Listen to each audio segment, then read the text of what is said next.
After being reborn, the first thing I did was go to the hospital to abort the child in my womb, and then I filed for divorce from Gu Jing. I didn't fight for the custody of my son, Gu Bai, nor did I claim other properties. All I asked for was a seaside view house in a coastal small town. The small 3-bedroom, 1-living-room apartment was decorated by me to be very cozy, and all the appliances I bought were parent-child sets. At first, Gu Bai thought that all of this was prepared for him and scoffed at it. It was not until he found that the pink children's room was piled high with dolls and the wardrobe was filled with beautiful princess dresses that he began to feel panicked. Both he and Gu Jing thought that I was ill, that I had gone crazy. He cried and questioned me. "Mom, I'm your own son, why don't you even look at me? But you're so good to the daughter you imagined." He didn't know that it wasn't an imagination. I really had a beautiful and well-behaved daughter. She lived in the memories of my previous life. Half a year after settling down in the coastal small town, I received a call from Gu Jing, asking me why. The process of our divorce was very uneventful, as simple as having a meal together. We both tacitly agreed that Gu Bai would stay in the Gu family. We didn't argue much about the custody issue. He never asked me the reason for my sudden decision to divorce and coldly completed the procedures. I thought he didn't care, just like he had never cared about the joys and sorrows of his wife, me, during all these years of our marriage. Now, half a year later, he suddenly asked me, why. At that time, I was hanging a portrait in the newly painted pink children's room. A woman was sitting on the bay window holding a little girl. Outside the window were the blue sea and rows of windmills. The golden sunlight fell on the little girl's face, masking her sickly pallor. I stared blankly at the face of the little girl in the painting. Why? I wanted to say that it was because we were supposed to have a daughter, and her name was Gu Wei. She was very beautiful and obedient, but unfortunately, she wasn't healthy. 70% of congenital heart diseases can be detected during prenatal checkups, but she happened to be among the unfortunate 30%. You had a brief fatherly love for her, but soon you would lose patience because of her frequent hospitalizations and surgeries. You would start to stay out all night, using the bad family atmosphere as an excuse. When I was exhausted from taking care of her, when I was praying outside the ICU that death would not take her away, when I signed the consent form to give up treatment alone and watched the doctor pull out her oxygen tube, you would be having an affair with your mistress outside and even openly bring Gu Bai with you, making him happily call another woman mom. But in the end, I said nothing. I just asked Gu Jing, "Did you have breakfast with Miss Zhou today?" 1 year after settling down in the coastal small town, I met Gu Bai. At that time, I had just returned from a trip to Xinjiang. I was walking home wearily with a canvas bag on my back when I saw the figures of the big and the small standing in front of the corridor. I instinctively stopped and kept a distance from them. As time passed, I rarely thought of this father and son. They didn't like me, and my feelings for them had also faded away during the long period of disappointment in my previous life. I thought that as long as I didn't deliberately seek them out in this life, we would never meet again. It was Gu Bai who spoke first. Although he was only 6 years old, he was precocious. His words were milky but hurtful. "The school organized a parent-child trip here. Grandma and Grandpa said that since I'm here, I should come and see you. This is the courtesy and grace that a Gu family member should have." I nodded silently. He really resembled Gu Jing a lot, not only in his delicate and superior features but also in the cold look in his eyes when he looked at me. In my previous life, when I broke down at Weiwei's funeral and when I climbed up to the 36th floor rooftop, the father and son looked at me with the same cold eyes. Gu Jing said, "Xia, stop being naughty." He also said, "Mom, stop being naughty." In fact, a month after the divorce, Gu Bai contacted me. He heard from someone that I had moved to this coastal small town. He specifically called and told me disdainfully, "They said that after you moved to the seaside, you specially decorated a children's room and even replaced all the daily necessities in the house with parent-child sets. But I won't live with you. Don't waste your efforts." I calmly replied with an And then I heard him cheer on the other end of the phone. "Wow, Aunt Zhou gave me a new game console again. Aunt Zhou is the best." Then he hung up the phone in a hurry. Obviously, my departure didn't have any impact on his life. Compared with getting along with me, his biological mother, he has always preferred those games and also liked Zhou Tian, who always played games with him and gave him game consoles. But now,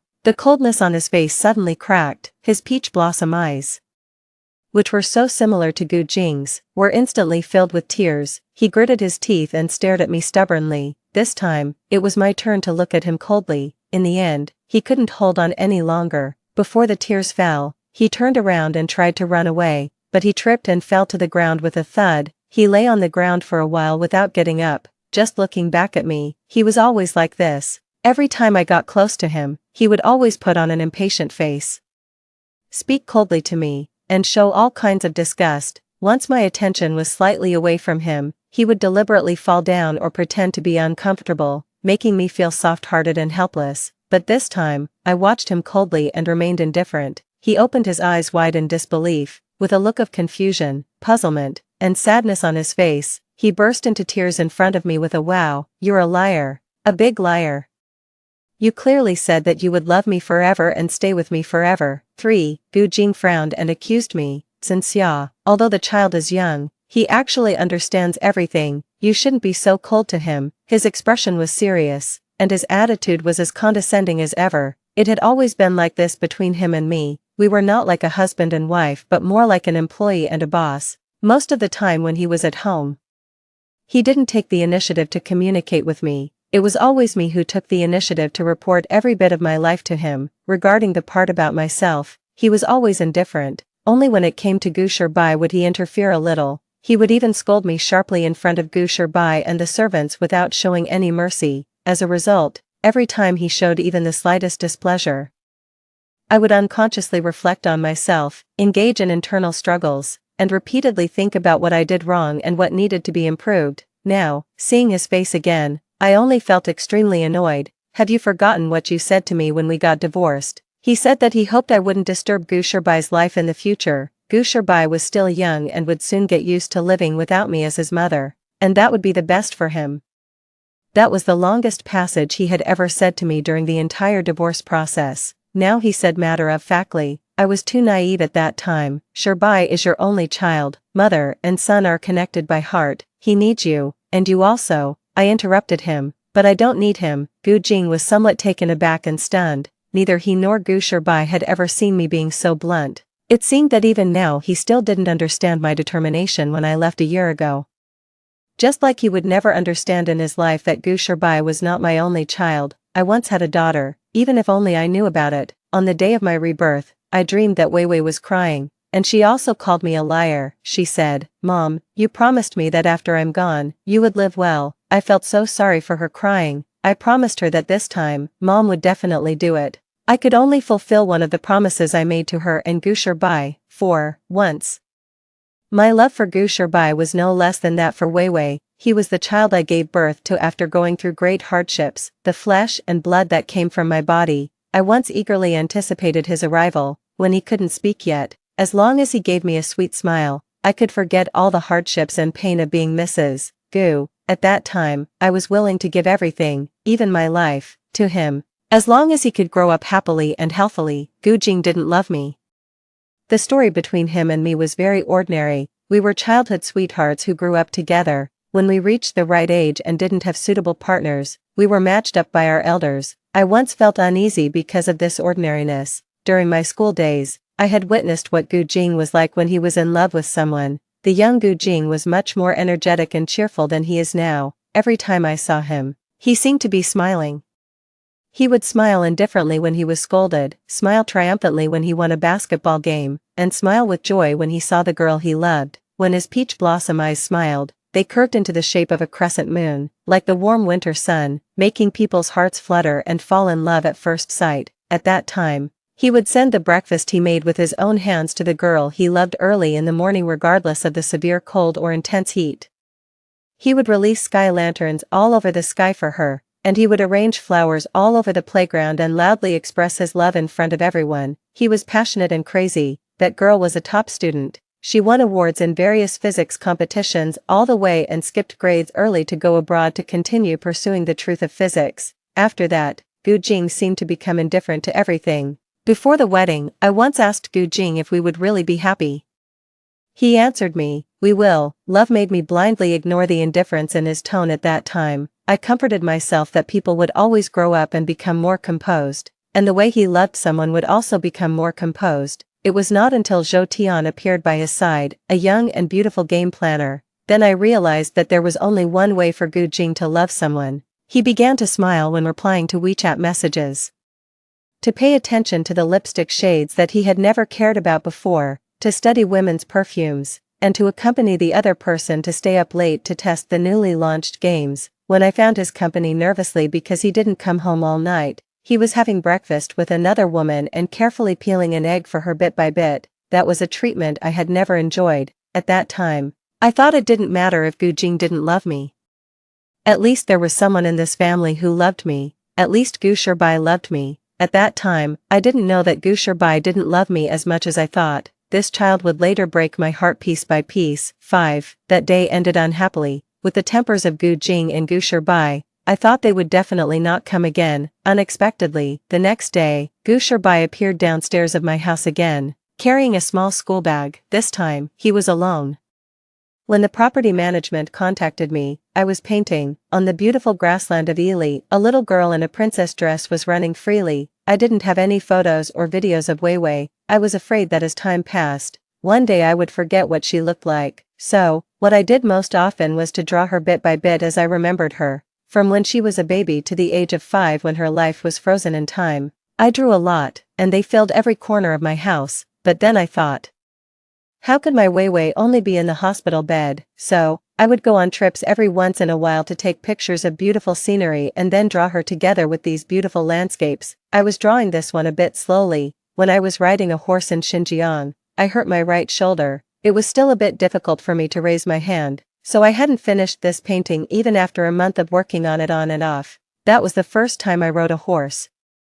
When I chose that white horse, the young man in the horse team hesitated and tried to persuade me, saying that this horse had a bad temper, it bullied strangers, and it had thrown several people off. I smiled and said it didn't matter because the white horse was really beautiful. As a result, when the group was halfway through the journey, the white horse indeed threw a tantrum. It suddenly knelt down on its front legs and threw me onto the grass. Everyone in the same team was startled.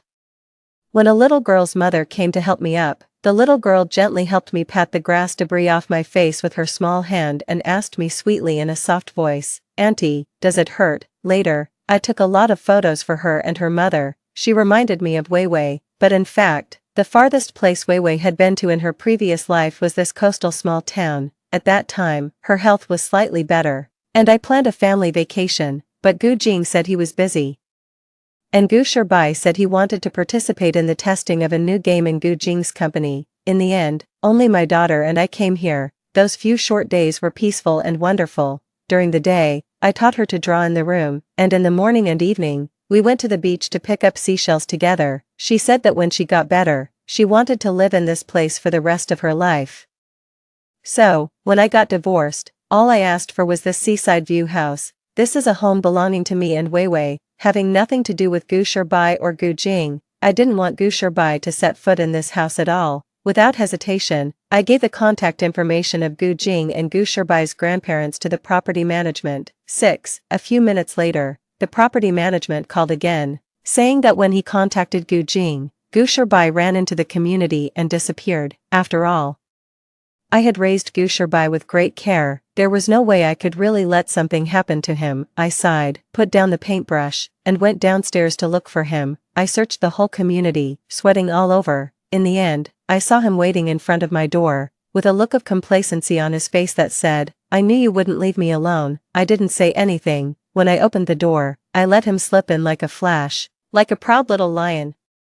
He held his head high and began to patrol the territory everywhere. He asked me, "Which is my room? You must have bought me a game console, right? I want to go to the room and play games." I didn't answer. I asked him to sit in the living room and wait for Gu Jing to pick him up, and then I sat back in front of the easel and focused on finishing the painting. I had only painted a few strokes when I heard a loud crash coming from the children's room.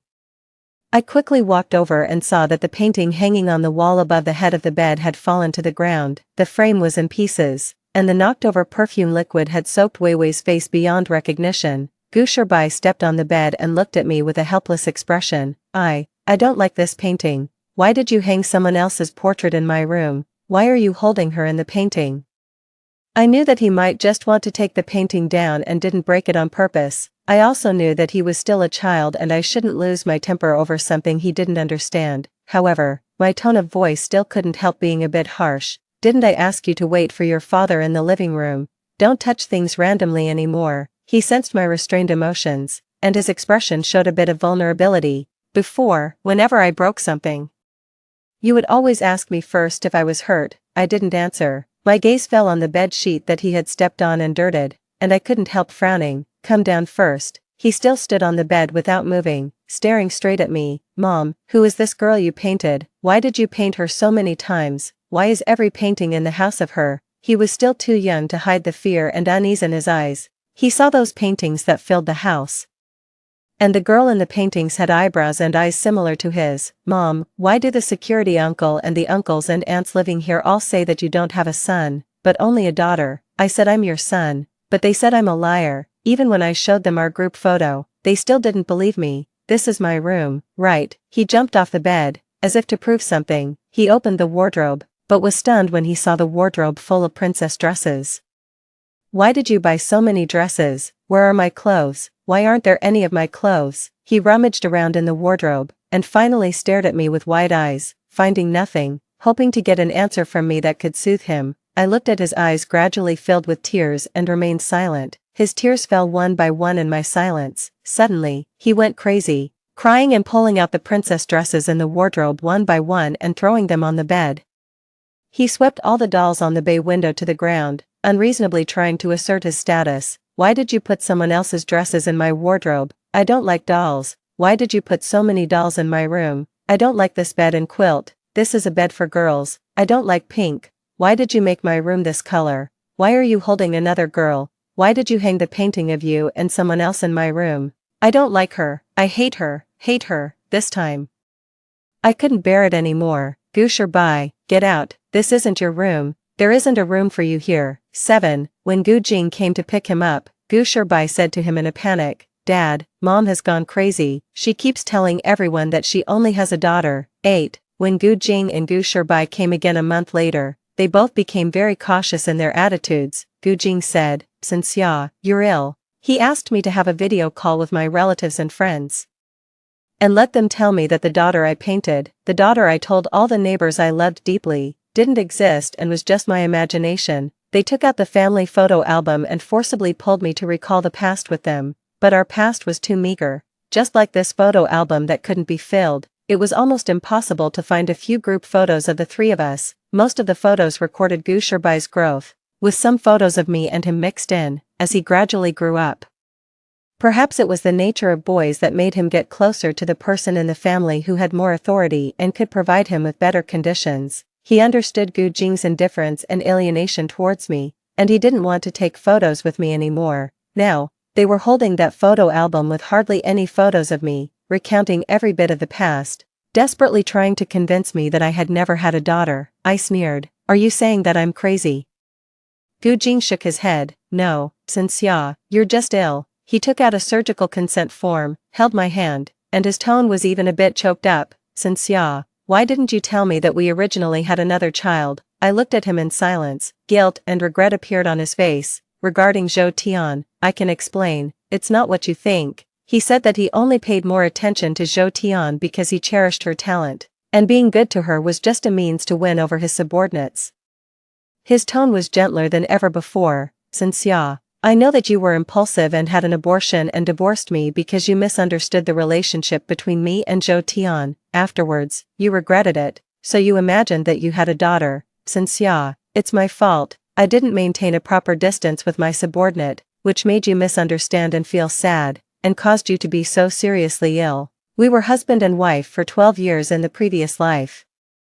And I had never seen Gu Jing speak to me in such a lowly manner." I stared at him in surprise, as if I was meeting this person for the first time. "You know, in the previous life, when I noticed something was wrong between him and Zhou Tian, every time I questioned and probed him, he would only coldly retort, 'Sinclair, are you crazy?' Even half a year ago, when he called to ask me why, he still didn't answer my question in the end. Now, he thought I was really ill, and suddenly he could talk. For the first time, he explained his relationship with Zhou Tian to me. He said, 'Sinclair, you're ill and need treatment. Let me and Sherbai accompany you and take care of you.' Okay." I told him to get out with Gu Sherbai. 9. When Gu Jing and Gu Sherbai came for the second time, they brought a psychologist with them. At that time, I had just come back from Mexico a few days ago.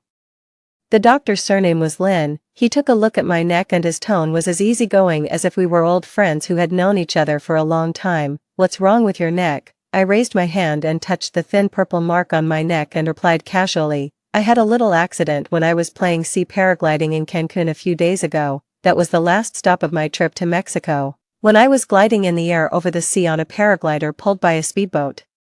The rope connecting the speedboat suddenly broke. I was caught off guard and fell into the sea from dozens of meters in the air. Although I was wearing a life jacket, the rope of the paraglider strangled my neck and wrapped me and the seat together. I couldn't float to the surface at all. I gradually lost my strength due to lack of oxygen during the struggle and almost died in that sea. Fortunately, the guy driving the speedboat dived into the water in time to save me. Thinking about it now, it still feels thrilling. Dr. Lin didn't ask further. He took a look at the painting on the easel whose paint hadn't dried yet. Wei Wei was sitting on the paraglider, smiling at the blue sky and white clouds. He politely asked me if he could take a look at my other paintings. After I agreed, he carefully looked at all the paintings in my house, and then held one of them and asked me, can you tell me the creative idea of this painting? It was a view of the water from an overhead perspective.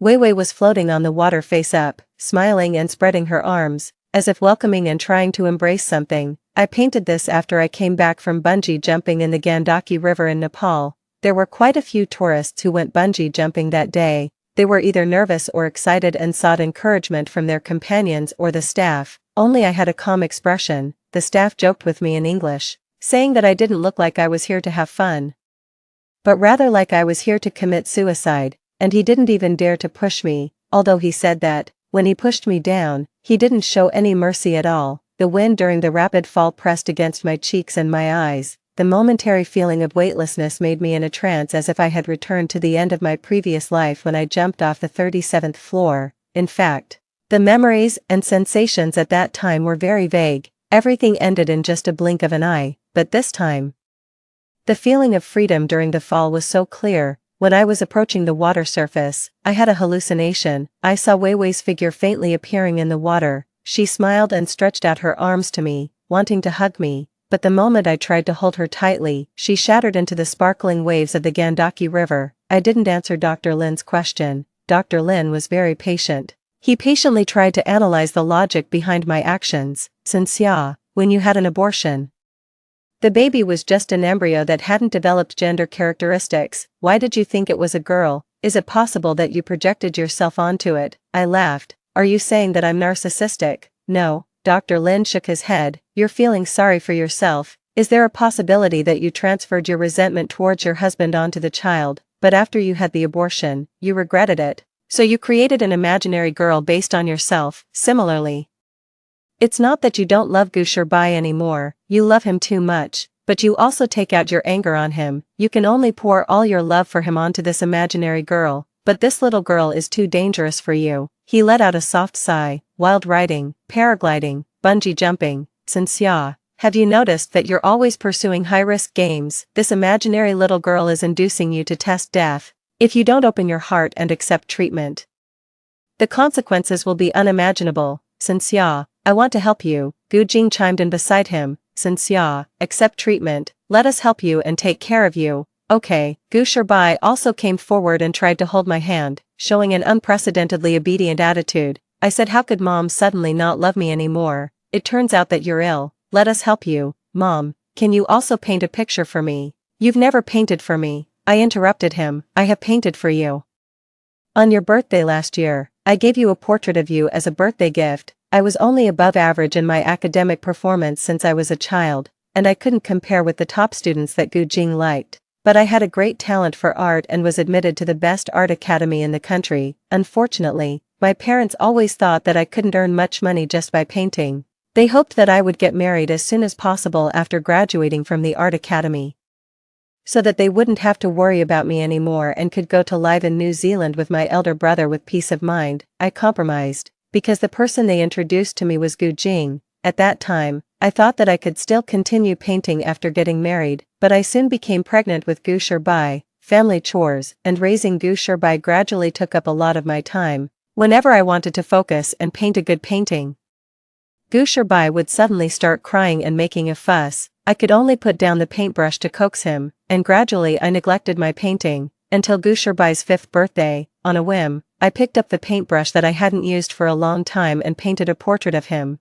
But he obviously liked the game console that Zhou Tian gave him better and casually threw the portrait aside. Later, I saw that painting under the small desk in his room, folded into a small square and used to prop up the table leg. 10. Gu Bai defended himself in a trembling voice. I didn't do it on purpose. I must have taken the wrong one. I smiled and exposed him. No, you did it on purpose. Because that day, you were dawdling and refused to take a bath. I confiscated your game console, and you deliberately did this to get back at me. You've always been like this. Whenever I don't do as you wish, you would hurt me by destroying the gifts I gave you and trampling on my kindness. Because you know that I love you and care about you, and I will be sad if you do this. You want to make me sad. Gu Bai's face turned slightly pale, and he stammered for a long time but couldn't say anything.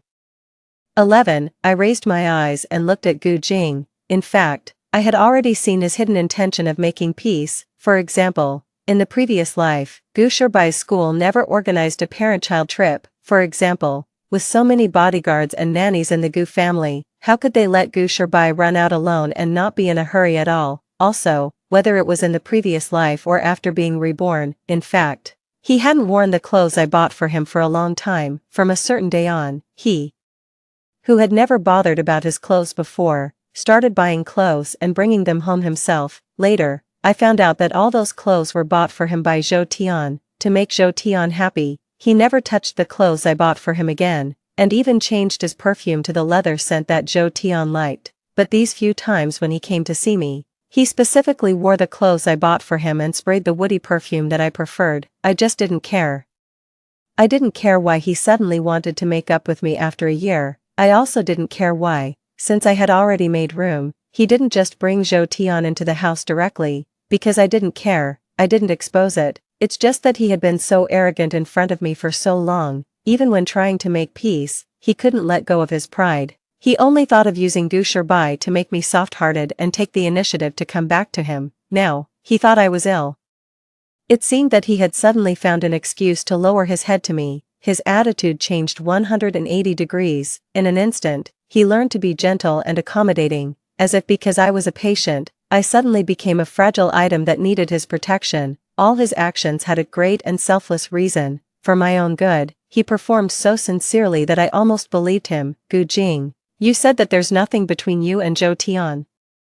Then why did you spend a lot of money to find high-quality jade? Because she is prone to getting sick. Carve a Buddha statue with your own hands, and then kneel step by step up the 81 steps of Nanshan Temple and ask a senior monk to consecrate it. Even when Wei Wei was so seriously ill in the previous life, as her father, he had never done such a thing for her. Why did you use working overtime as an excuse to spend Valentine's Day with her? Why did you hug her and kiss her? Gu Jing's face also turned ugly. I smiled. Are you wondering why I know all this so clearly? It was your son who told me. The first time I heard the name Zhou Tian was from Gu Bai. Suddenly, one day, he started frequently telling me how nice Aunt Zhou is, what Aunt Zhou and Dad did together again. Mom, why can't you be as nice as Aunt Zhou? At first, he might have said these things unintentionally, but later, he was clearly doing it on purpose. As I said, he was precocious. After noticing that I would feel sad every time I heard the name Zhou Tian, whenever I did something that displeased him, he would deliberately bring up Zhou Tian. I knew he liked Zhou Tian and those video games, but it's not certain that he really wanted her to be his mother. He just took pleasure in using the revelation of his father's intimacy with another woman as a way to punish me and confront me. Especially after I had Wei Wei in my previous life, his behavior became even more excessive. During my pregnancy, he would casually say, Mom is fat and ugly, she's not as thin and pretty as Aunt Zhou. During my lactation period, he would nonchalantly say, Mom's belly is so flabby with so many stretch marks, her clothes are so messy, stained with milk, and she smells of milk. It's so disgusting. No wonder Dad sleeps in a separate room from you. When I was accompanying Wei Wei during her surgery and hospitalization, he would often tell me that Gu Jing gave Zhou Tian this today and accompanied her to do that tomorrow. He would excitedly tell me how amazing Zhou Tian was, that she designed a new game again, and that he had a new game to play. Unlike me, who was so useless, after returning from a business trip with Gu Jing, he would tell me where he, Gu Jing, and Zhou Tian went and what they played. He said that others thought they were a family of three. He would show me the photos taken of the three of them in a boastful manner and ask me if they were well taken. He thought he was hiding his true feelings well, but every time he said these things, I could clearly see the malice in his eyes. I first experienced the innocent malice of a child from my own son. He was like a devil, repeating the incantation that drove me crazy in my ear every day. I knew that at that time, many nosy relatives and friends would maliciously provoke him, saying that with the second child, I would only love Wei Wei and not love him anymore. I also asked myself whether I was really biased between him and Wei Wei, which led to his wayward behavior, but after much thought, I was sure that I wasn't. Even though I was constantly shuttling between the hospital and home for Wei Wei, I would ask Gu Bai about his well-being every day, carefully inquire with the nanny whether he ate properly, and help him check his homework. Unless Wei Wei was having surgery, I would attend his parent-teacher meetings, even if I hadn't slept for 48 hours in the hospital and was extremely exhausted. In fact, before Wei Wei was born, he didn't like my company. He always thought I was nagging and annoying, that I had nothing better to do than to hover around him. He preferred to stay alone in his room playing games. But when I stopped focusing on him and spent the attention and time he didn't want on his sister, he got upset. He could reject and not cherish it, but I wasn't allowed to give it to anyone else. 13. I didn't know who he inherited this selfish trait from. It wasn't until after I was reborn and left Gu Jing without hesitation, yet he shamelessly came to reconcile, that I was sure he was like his father, the man who, when I was exhausted by Wei Wei's illness and my heart was broken by Gu Bai's constant intentional provocations, was busy having an affair and figuring out how to divorce me.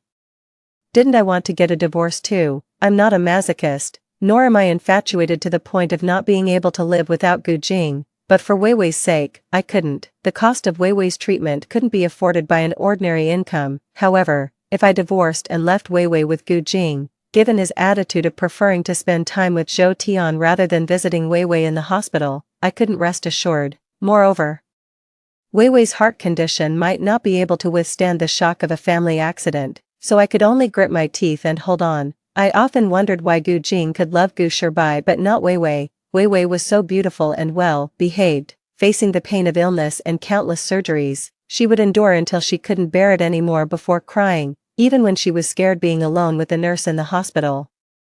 She would always urge me to get more rest. She missed her father and brother, confused as to why they never came to see her, but she never asked or complained. At such a young age, she was heartbreakingly sensible. It wasn't until after Wei Wei died that I saw the long-prepared divorce agreement in his study.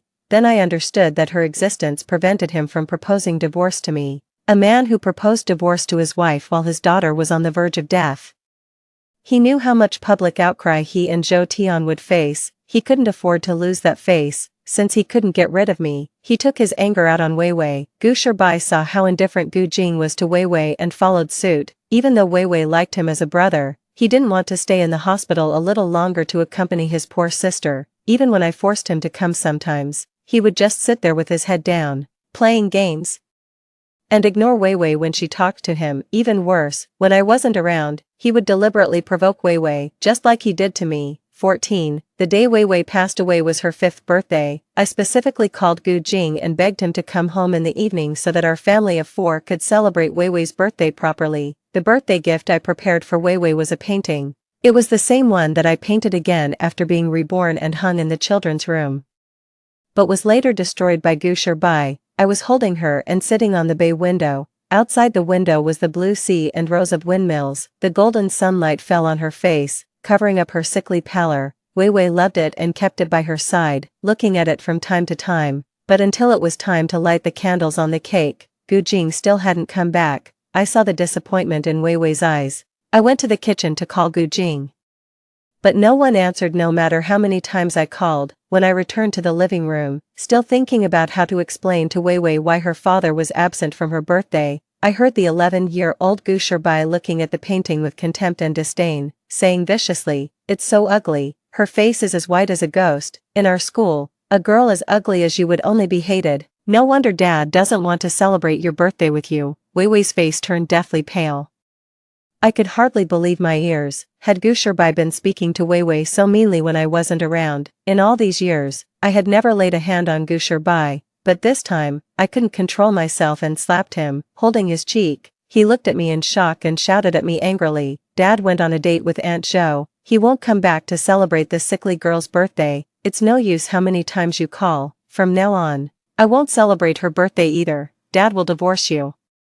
Marry Aunt Jo, and I'll be with them as a family of 3. I don't want this sickly girl, and I don't want you either." Wei Wei collapsed on the spot, clutching her chest. When I carried her limp body into the ambulance that day, I desperately prayed that God would be merciful one more time, but after the doctor's rescue, I was still told that Wei Wei's physical condition couldn't withstand another surgery, and they advised me to give up. Looking at the suffering Wei Wei in the hospital bed, my mind went blank, and I felt extremely lost. I kept calling Gu Jing, but he never answered. Later, I found out that he was in Zhou Tian's bed. In the end, I signed the consent form to give up treatment alone and watched as the doctor removed Wei Wei's oxygen tube and turned off all the medical equipment. Gu Jing was the last one to arrive at the hospital. Even Gu Jing's parents and the funeral home staff had already arrived by the time he rushed in. He questioned me, asking why I didn't wait for him and why I had unilaterally given up treatment. I thought to myself, what was there to wait for him for? Wait for him to get out of his mistress's bed and come to Wei Wei's bedside to put on an act of being a loving father, just to avoid being criticized for not being there when his daughter was on her deathbed. Should my Wei Wei suffer a few more hours for the sake of his reputation? I looked at him and then at Gu Shirbai standing far outside the hospital room door. The expressions on their father-son faces were equally indifferent. One was busy having an affair while his biological daughter was on the verge of death, not even spending her last birthday with her. The other had maliciously provoked his own sister to death. Why could they be so calm? Why didn't they shed a single tear? I suddenly found the father-son pair terrifying. 15. I know these are all things that happened in my previous life. They haven't happened yet in this life. And they will never happen again. Perhaps I shouldn't judge the 6-year-old Gu Shirbai for crimes that haven't occurred in this life, but I can't help it. I gently pulled my hand away from Gu Shirbai's and smiled at Dr. Lin. "Dr. Lin, you're wrong. The little girl in the painting isn't a dangerous presence for me. Gu Jing and Gu Shirbai are. If one day I go crazy or die, it will definitely be these two who push me towards madness and death." 16. When Gu Jing and Gu Shirbai came for the 3rd time, their attitudes became tough again. At that time, I was about to leave for Iceland. Just as I was pulling my suitcase to enter the elevator, I was stopped by Gu Jing, who came out of another elevator. He threatened me, "Sinxia, if you still refuse to accept treatment from a psychologist, I'll have no choice but to force you into a psychiatric hospital." I looked at him mockingly. "In what capacity do you plan to force me to be admitted? We're divorced, and you're not my guardian. We have no relationship left." "Ex-husband," Gu Shirbai interrupted. "Well, can't I do it then? I'm your son." I looked down at him. "Too bad you're still a minor." They were helpless against me. I turned to leave, but Gu Jing reached out to stop me again and accidentally tore the necklace around my neck. The necklace fell to the ground, and the cover of the pendant came off, revealing a small photo of Wei Wei that I had printed and put inside.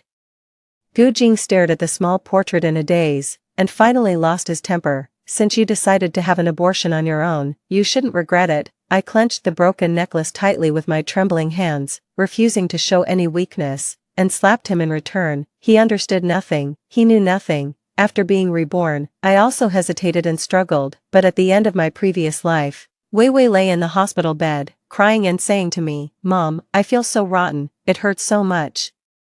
If there's a next life, can I not be born into this world?" I really couldn't help it. I put the broken necklace in my pocket, without looking at Gu Jing and Gu Shirbai again, pulled my suitcase, and entered the elevator. 17. In winter, Iceland exudes an extreme sense of desolation.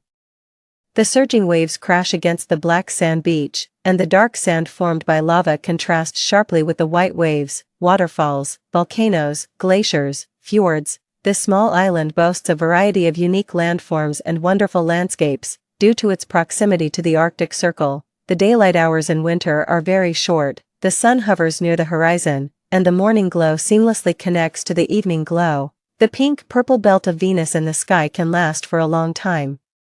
When I came, I brought a lot of expensive photography equipment. After landing at Keflavik Airport, I rented a car and planned to drive around the island to chase the aurora borealis. Unfortunately, either the aurora KP index was below 1 on clear days, or the weather was too bad with thick clouds. and I failed to capture any photos of the aurora. On the last day of my trip, the weather forecast predicted a blizzard the next evening, and the roads might be closed for several days.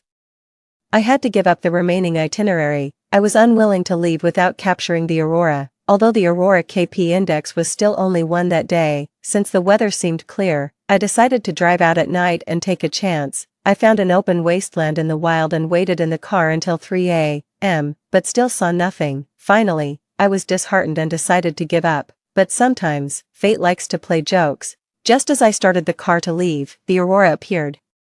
The green light bands danced in the sky, flickering on and off, changing unpredictably, both magnificent and mysterious. I quickly grabbed my photography equipment, found the best vantage point, and set it up to record this gift from nature. In the temperature of more than 10 degrees below zero, I couldn't stand the cold after watching the aurora for a while, so I decided to take a nap in the car and let the equipment continue shooting automatically.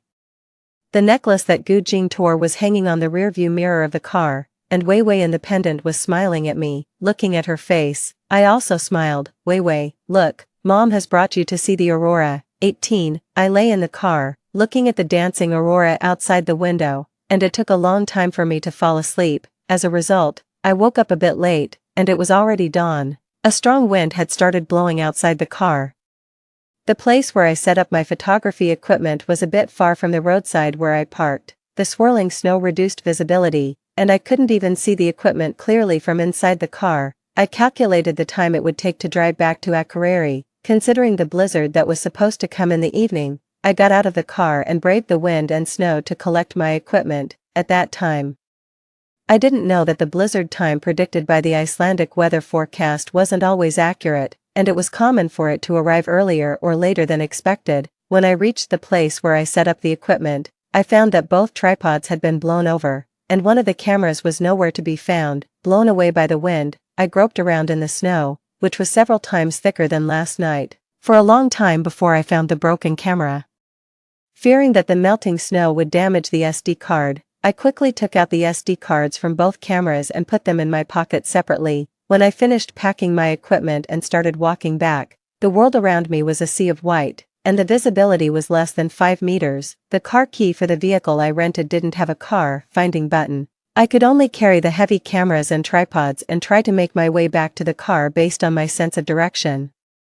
I walked for a long time, much farther than the actual distance from where I set up the equipment to the car, before I realized that I had lost my way in the early arriving blizzard. I tried to figure out my direction, but I was exhausted. In the end, I had to abandon the heavy cameras and tripods, yet I still couldn't find the car. I took out my phone to call for rescue, only to find that there was no signal. I was left to search blindly in the howling blizzard alone. The raging storm grew more and more intense. The biting wind, carrying snowflakes, made it impossible for me to open my eyes. I walked slower and slower, feeling my body gradually losing heat. My limbs grew so cold and numb that I could only move forward on instinct. Finally, I collapsed in the snow. I thought I was going to die in the blizzard of a foreign land, but I wasn't afraid. Instead, I felt a sense of relief. I said in my heart, "Sorry, Wei Wei. Mom didn't want to break her promise to you, but I really can't hold on anymore." In fact, Dr. Lin was right. I was indeed ill, and I had been tempting death. 19. After Wei Wei died in my previous life, I suffered from severe depression, or perhaps I had already been ill since I discovered Gu Jing's infidelity, since Gu Shirbai constantly provoked me, and since I accompanied Wei Wei through countless surgeries and hospitalizations. Every day, the world seemed gray to me, and everything around me was full of malice. My husband and son were so cold-hearted, and my daughter was so pitiful. I struggled desperately, exhausting myself every day, yet I still couldn't see a way forward or a glimmer of hope. But for Wei Wei's sake, I gritted my teeth and persevered, pretending that everything was fine in front of her, not letting her discover the cracks in the family or the ugly truth about her father and brother, until Wei Wei's death. All the suppressed negative emotions suddenly erupted, swallowing me up like an abyss. On one hand, I told myself not to die because I had promised Wei Wei that I would live well even if she was gone. On the other hand, I couldn't stop hurting myself. At first, Gu Jing and Gu Shirbai did feel guilty. They tried to hide their true feelings, but they couldn't have been completely indifferent to Wei Wei's death. People are sometimes so contradictory. They try to escape their sins while also feeling compelled to feel guilty and make amends. they pretended that everything was fine in front of me, just as I had done before. Gu Jing stopped seeing Zhou Tian, and Gu Shirbai stopped saying hurtful things to me. They pretended that we were a happy family of 3, but it didn't help me at all. I always remembered the identical cold looks in their eyes when they were by Wei Wei's bedside, no matter how much they smiled at me or how gentle they were. In my eyes, they were still heartless, terrifying, and loathsome, the most detestable monsters in the world. The closer they got to me, the worse my condition became. I couldn't control my crying in the middle of the night, my outbursts of temper, or my self-harm. Soon, they began to lose patience. Thinking I was an embarrassment and a burden, they reverted to their old ways. Gu Jing started staying out late again, and Gu Shirbai began his sarcastic remarks once more. The day I climbed to the rooftop of the 37th floor, Gu Shirbai shouted at me with a look of disgust. "It's all your fault that Gu Shirwei died. It has nothing to do with anyone else. There's no genetic disease in our family. If you had given her a healthy body, she wouldn't have gotten sick and died." I stood on the edge of the rooftop, stunned. Was it really my fault? It must have been something I didn't pay attention to during pregnancy that caused Wei Wei to have a heart condition and suffer in this world. The thin thread that had been holding me back from death snapped at that moment, and I jumped off the 37th floor. 20. Depression doesn't heal on its own after being reborn. Even though I got a second chance at life, those negative emotions were still there. On the day of the abortion, I even hoped that I would bleed to death on the operating table and leave this world with Wei Wei, but I dreamed of her. She always begged me not to die. Crying, I didn't want to let her down. That day, when I got home, I saw Gu Jing and Gu Shirbai still living their lives without a care. They understood nothing, they knew nothing. Only I knew everything that happened in the previous life, only I carried all the pain, and only I remembered their sins and their hideous appearances. So I fled from those two monsters, Gu Jing and Gu Shirbai, but it wasn't enough. Those negative emotions persisted, as did the pain and the sense of guilt. I didn't want to break my promise to Wei Wei, so I clung to the memory of her, constantly reminding myself of the promise I made to her and struggling against depression. That's why I decorated a children's room for her, pretending that she was with me. That's why I painted so many portraits of her, almost obsessively. That's why I traveled the world, seeing the sights for her. I tried my best to pretend that everything had changed and was getting better. I tried to pretend that I was getting rid of those negative emotions, but I still couldn't stop tempting death time and time again. Every time I engaged in those high-risk activities, I lied to myself that it was what Wei Wei wanted, but in fact, it was what I wanted. Now, the death I had long anticipated had finally come. I felt at peace in the whiteout of the blizzard. Slowly, I closed my eyes. 21. Beep, beep, beep, beep, beep, beep, beep. Suddenly, the continuous honking of a car horn pierced through the blizzard where the visibility was 0. The harsh sound cut through the wind and snow and reached my ears persistently, irritating me so much that I felt annoyed. I struggled with the dark and negative thoughts in my mind for a long time amidst the unceasing car horns. I really wanted to give up. I really wanted to give up. But then I thought of Wei Wei. Finally, I opened my eyes, struggled to get up from the snow, and found the tripod that I had discarded earlier. To my surprise, I realized that I had been walking in circles, using the tripod as a crutch. With my almost frozen limbs, I crawled towards the direction of the car horn with all my might. 1 step, 2 steps, 3 steps. When I finally found the car, I realized that it hadn't been far from me at all, at most 100 meters away. How should I describe the miraculous scene I saw when I opened the car door? Shivering, no matter how many times I thought about it later, I believed that it was Wei Wei's spirit that saved me in the deadly blizzard and guided me to safety, because it was simply impossible. The heavy tripod I had placed on the passenger seat, perhaps due to the blizzard shaking the car, had toppled towards the driver's seat. The necklace I had hung on the rearview mirror somehow fell and wrapped around the tripod, pressing down on the horn. In the continuous honking, Wei Wei and the pendant smiled at me. At that moment, tears streamed down my face. Epilogue. After getting back in the car that day, my phone regained signal. I called for rescue, and half an hour later, Icelandic rescue workers arrived and took me to a local hospital for examination. Fortunately, my frostbite wasn't too severe, and I returned to China after a few days in the hospital. After experiencing that blizzard, my depression seemed to heal suddenly. I had always known that this coastal town was beautiful, but during the year I lived there, I had been living numbly, feeling nothing. Even though I traveled a lot, I couldn't really appreciate any of the beautiful scenery. but after coming back from Iceland, I suddenly felt that everything was different. The huge windmills in the distance turned leisurely. The blue sea gently washed the golden beach, and the glow of the setting sun on the rusty old ship was so beautiful that it made people stop and stare. The world was no longer gray, it was filled with so much color. I still lived there, continued to paint, and traveled around, but I no longer deliberately engaged in dangerous activities. I started to get involved in new media, posting the paintings of Wei Wei and some of my travel photography works online, which attracted a lot of attention. Suddenly, I became a rising star painter and photographer with many fans. A year later, someone contacted me, wanting to hold an art exhibition for me, and I agreed. The theme of the exhibition was An Angel Once Came. All the works on display were portraits of Wei Wei. Surprisingly, a large number of people came to the opening day, including Gu Jing and Gu Bai, although I didn't care much. They had actually been harassing me.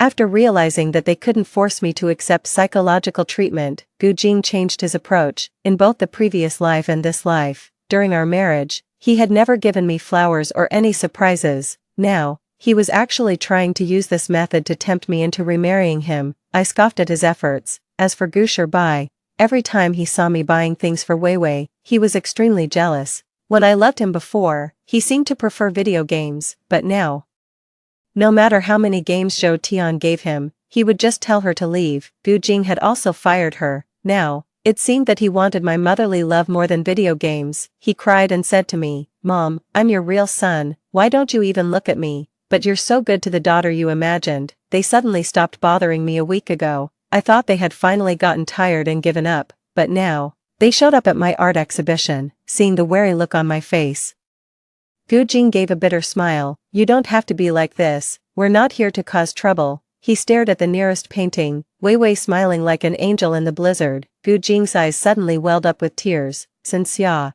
I've been having the same dream lately, dreaming that we have a daughter named Gu Wei." With his eyes red from crying, Gu Bai also looked at me and asked, "Mom, I had the same dream, is it true?" I looked at the father-son pair coldly and said nothing.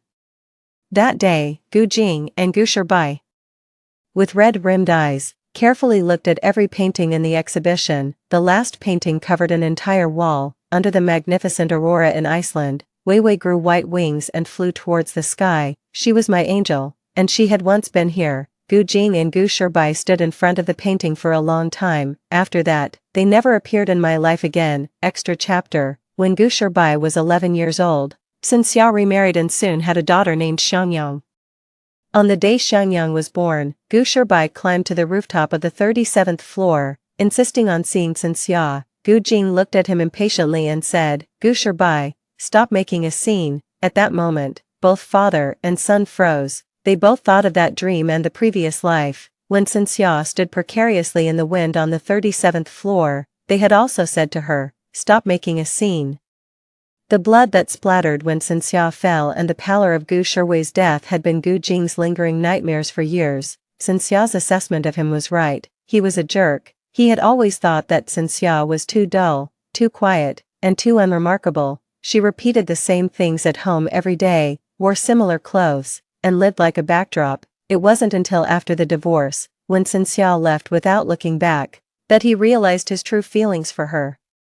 She was like the silent rain that moistened everything, gradually seeping into every part of his life. Once she was gone, it was as if a huge void had suddenly opened up in his heart, impossible to fill. He would instinctively call her name when he couldn't find something. He would turn around, having the illusion that she was waiting for him behind him. One late night, when he reached out and found nothing beside him in his drowsy state, his longing for her suddenly overwhelmed him like a rampant virus, taking over all his rationality. He had to get her back. At that time, he understood nothing, he knew nothing. He thought he had hidden his affair with Zhou Tian well and that he could pretend nothing had happened. Since Sinclair loved him so much, she would surely come back to him without hesitation as long as he showed a little kindness. He didn't know that Gu Bai had told Sinclair everything behind his back. He had no idea what he had done in the previous life. He couldn't understand why Sinclair looked at him with such cold, mocking eyes, as if he were something dirty. It wasn't until he had that dream. In the dream, after Sinclair's death in the previous life, he also came to his senses like he did now and finally realized his feelings for Sinclair. The guilt, heartache, and longing were so intense that they almost drove him crazy. He knew he had to do something, he had to take action, so he took revenge on Zhou Tian. He drove her out of the company, leaving her with no way out, drowning in debt, and eventually forcing her to sell her body. In the end, she contracted a venereal disease and came to him with a knife. As she insanely plunged the knife into his heart, she roared, "Did I force you to cheat? Did I force you to sleep with me? It's you, you're the one who's a jerk and can't control yourself. Why do you blame everything on me?" Yes, he was such a despicable person.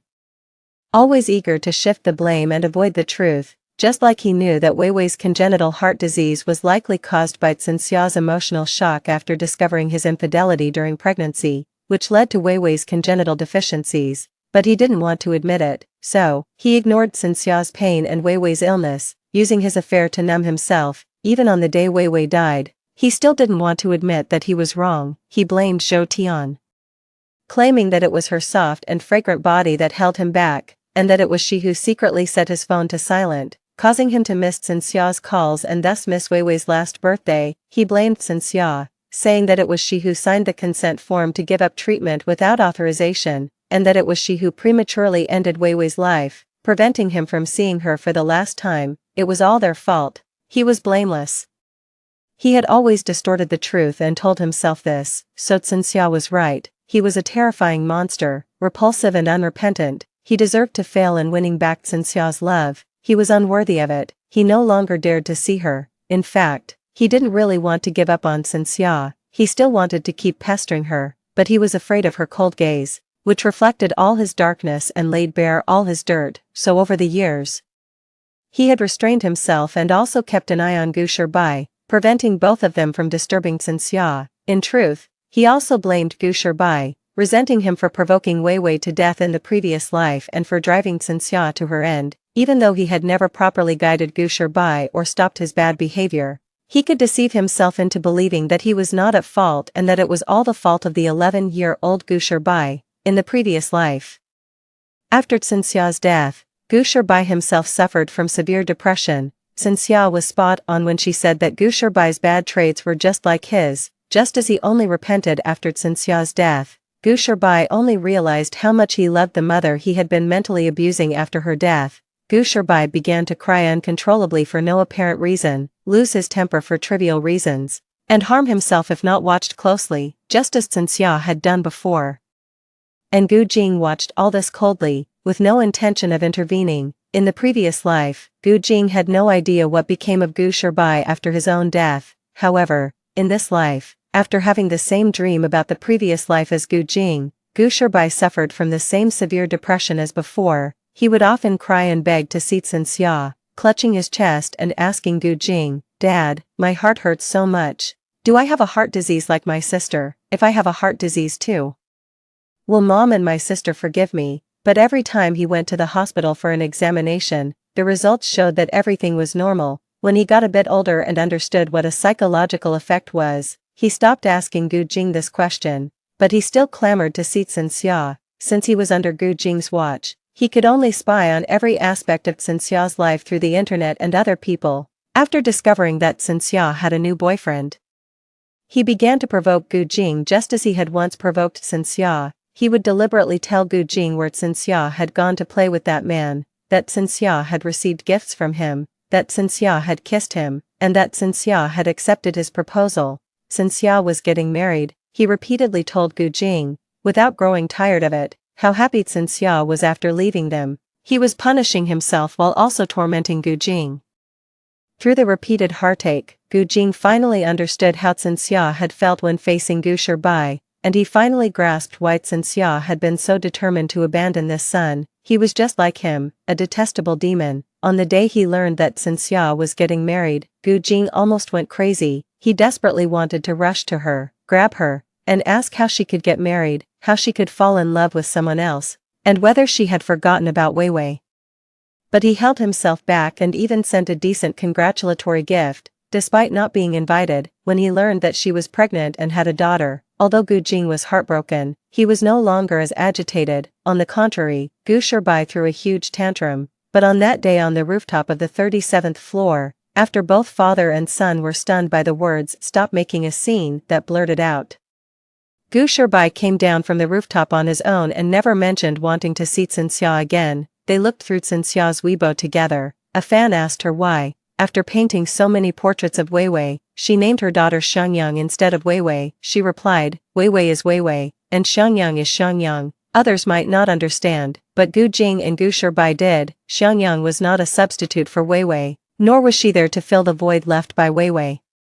Cenxia was a great mother, and she had never shown favoritism to any child. Later, Gu Jing invested half of his fortune in charity and established a children's cardiovascular disease charity foundation. As Gu Shirbai grew older, he often reminisced about his despicable self in the dream of the previous life. In fact, although he liked video games and Zhou Tian, who could design games, he had never really wanted Zhou Tian to be his mother. At first, he just wanted to use this way to rebel against Cenxia's control over him. Later, he simply hated that most of Cenxia's attention was taken up by Gu Shirwei. He was afraid that Cenxia would really stop loving him once she had a daughter. Just as others had said, the 11-year-old him in the previous life probably knew that his actions of deliberately provoking Cenxia and Weiwei were wrong, and he didn't really want them to die, but once malicious words became a habit, they just slipped out, so he became very silent. Half a year after settling in the coastal town, I received a call from Gu Jing,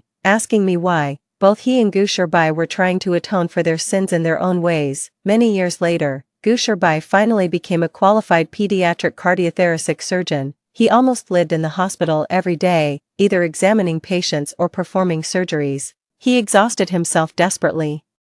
As if only by curing more children could he wash away the guilt in his heart. Later, he met a 5-year-old girl. She was beautiful and well-behaved, and she had the same congenital heart disease as Weiwei. Gu Shirbai was her chief surgeon. The day of the surgery was the girl's birthday. The operation lasted 20 hours and was a complete success. Gu Shirbai walked out of the operating room with a smile, utterly exhausted, and then collapsed. He suffered cardiac arrest and passed away with a smile on his face. Story 2. After my death, 80-year-old Shen Hezhi married his 78-year-old first love. That day, the finance professor who had been aloof and cold all his life showed a rare, indulgent smile. I am grateful to the years. I have finally married the girl I liked when I was young. Lovers who had been separated for over half a century finally reunited, their joy moving heaven and earth. Yet I, who had accompanied him throughout his life, was his original partner whose name left no trace. When I opened my eyes again, I found myself sitting on the cold floor, dressed in a provocative outfit, with his back turned to me. Shen Hezhi's voice was as indifferent as a cloud. Jiang Ning, if this is really so important to you, we should just get a divorce. The child can stay with me. It won't affect your dating. 01. I stared blankly at his back. This familiar scene had also occurred in my past life. Back then, I was flushed with shame and indignation. I had stripped down and thrown myself at him. But Shen Hezhi was utterly unmoved by my feelings, angered and resentful at his cold-heartedness. He even thought of taking away my son, whom I had raised through hardships. Let's divorce then. But Ru Jing stays with me. I'll just never date again, I cried out. I didn't want to end up being looked down upon by Shen Hezhi over such matters. Shen Hezhi turned around and gently wiped the tears and snot all over my face. Jiang Ning, stop it. How can I be assured and let you and our daughter go like this? He was always like this, heartless yet tender. I hated his cold aloofness, but I couldn't let go of his gentle and refined side. My wailing grew even louder. He shook his head helplessly and sighed deeply. Ning Ning, why don't you believe that none of this will affect my feelings for you? I naturally didn't believe him. But facing Shen Hezhi's clear and sincere eyes, I couldn't help but wonder if I was indeed asking for too much. People are varied. Shen Hezhi, like a flower on a high ridge, probably just wasn't into this kind of thing. Enough is enough. With Ru Jing, I really didn't want to look any further. It was better to just be with Shen Hezhi. At least his face was pleasing to look at. Thinking this way, my desire for a divorce gradually faded, so I fiercely grabbed his collar, eyes nearly bursting.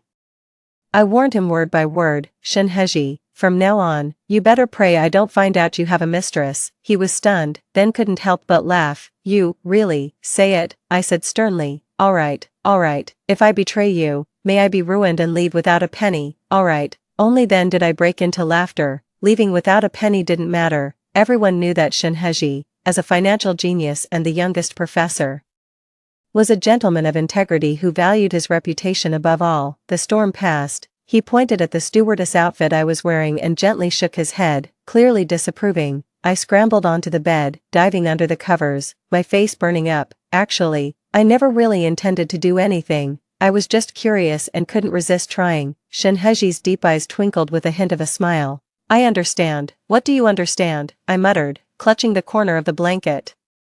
He suddenly leaned in close and whispered, I understand that our Ning Ning is very innocent, right? I let out a gasp, entirely wrapped in my blanket. I kept yelling for him to leave. The door closed gently, with a click, along with my restless, eager heart. It was completely locked away, yet I still harbored fantasies that one day, Shin Heji, as wonderful as he was, would fall in love with me. But it wasn't until I was old and lying on my sickbed, when he visited me with Lu Yanjing. His hair now silver, confident and elegant. Did I realize I was wrong, terribly wrong? On my deathbed, I looked at Shin Heji. Old Shen, I can no longer deceive myself into thinking that my life was just a failed conquest. I am truly a pitiful person. He held my hand, tears falling, acknowledging silently, you've made my life so difficult. Tears of humiliation clouded my vision. If there is a next life, I definitely do not want to live like this. Fortunately, heaven took pity and gave me another chance. Fine, let's divorce. You can keep Gu Jing, I said coolly as I got up. Shin Heji's proud back stiffened, and he slowly turned around, frowning. Ning Ning, stop this nonsense. Gu Jing has a professor for a father, his future won't be bleak. His eyebrows furrowed slightly as he assessed me, then he came over and gently embraced me. Ning Ning, Gu Jing is your son, I know how much you've invested in him, I won't fight with you for him. Professor Shin is mistaken. I'm still a maiden, I don't have a son.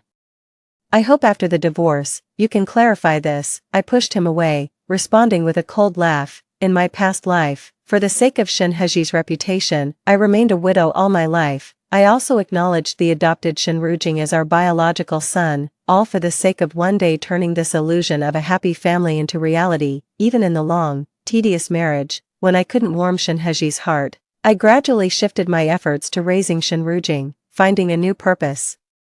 But I never expected Shin Heji and his son to be so ruthless. They deceived me thoroughly, leaving me with nothing, even wanting to consume all I had. I remembered it even in death. In my previous life, after I learned of Lu Yanjing's existence, I called Shin Gu Jing into the ICU alone, emphasizing over and over, he had to ensure my divorce from Shin Heji was finalized before I closed my eyes. I wanted to clear my ties with him before I left. I didn't want to still be known as his wife after my death. I found it repulsive. I thought that this son, whom I raised and nurtured into a talented man, would understand me and fulfill my final wish. I gripped his hand firmly, filled with hope. Also, Gu Jing, you must personally cremate me and bury me in the Jiang family ancestral grave. Mom, you're so ill, don't think too much. Shin Gu Jing listened silently, his expression troubled. Whether it's the divorce or not letting Dad handle your funeral, it will only make outsiders laugh at our family. My eyes widened. He looked at me helplessly, as if seeing a child throwing a tantrum. Both Dad and Aunt Lu are old. They want to spend their last moments with the ones they love. Let them settle this one regret. After all, because of you, they wasted their entire lives. Is this still my son? I can't believe it. So I widened my eyes and looked carefully, now middle-aged. He wore gold-rimmed glasses just like Shinhee in his youth, and the more I looked, the more their eyes and brows resembled each other. In his cool and gentle demeanor, there was a hint of aloofness. Perhaps it was a moment of lucidity, but suddenly, a ludicrous and bold thought popped into my head. Gu Jing, you. I gasped heavily. Ha ha ha, why on earth this nonsense? Nonsense indeed. So his son with his lover has grown up this much.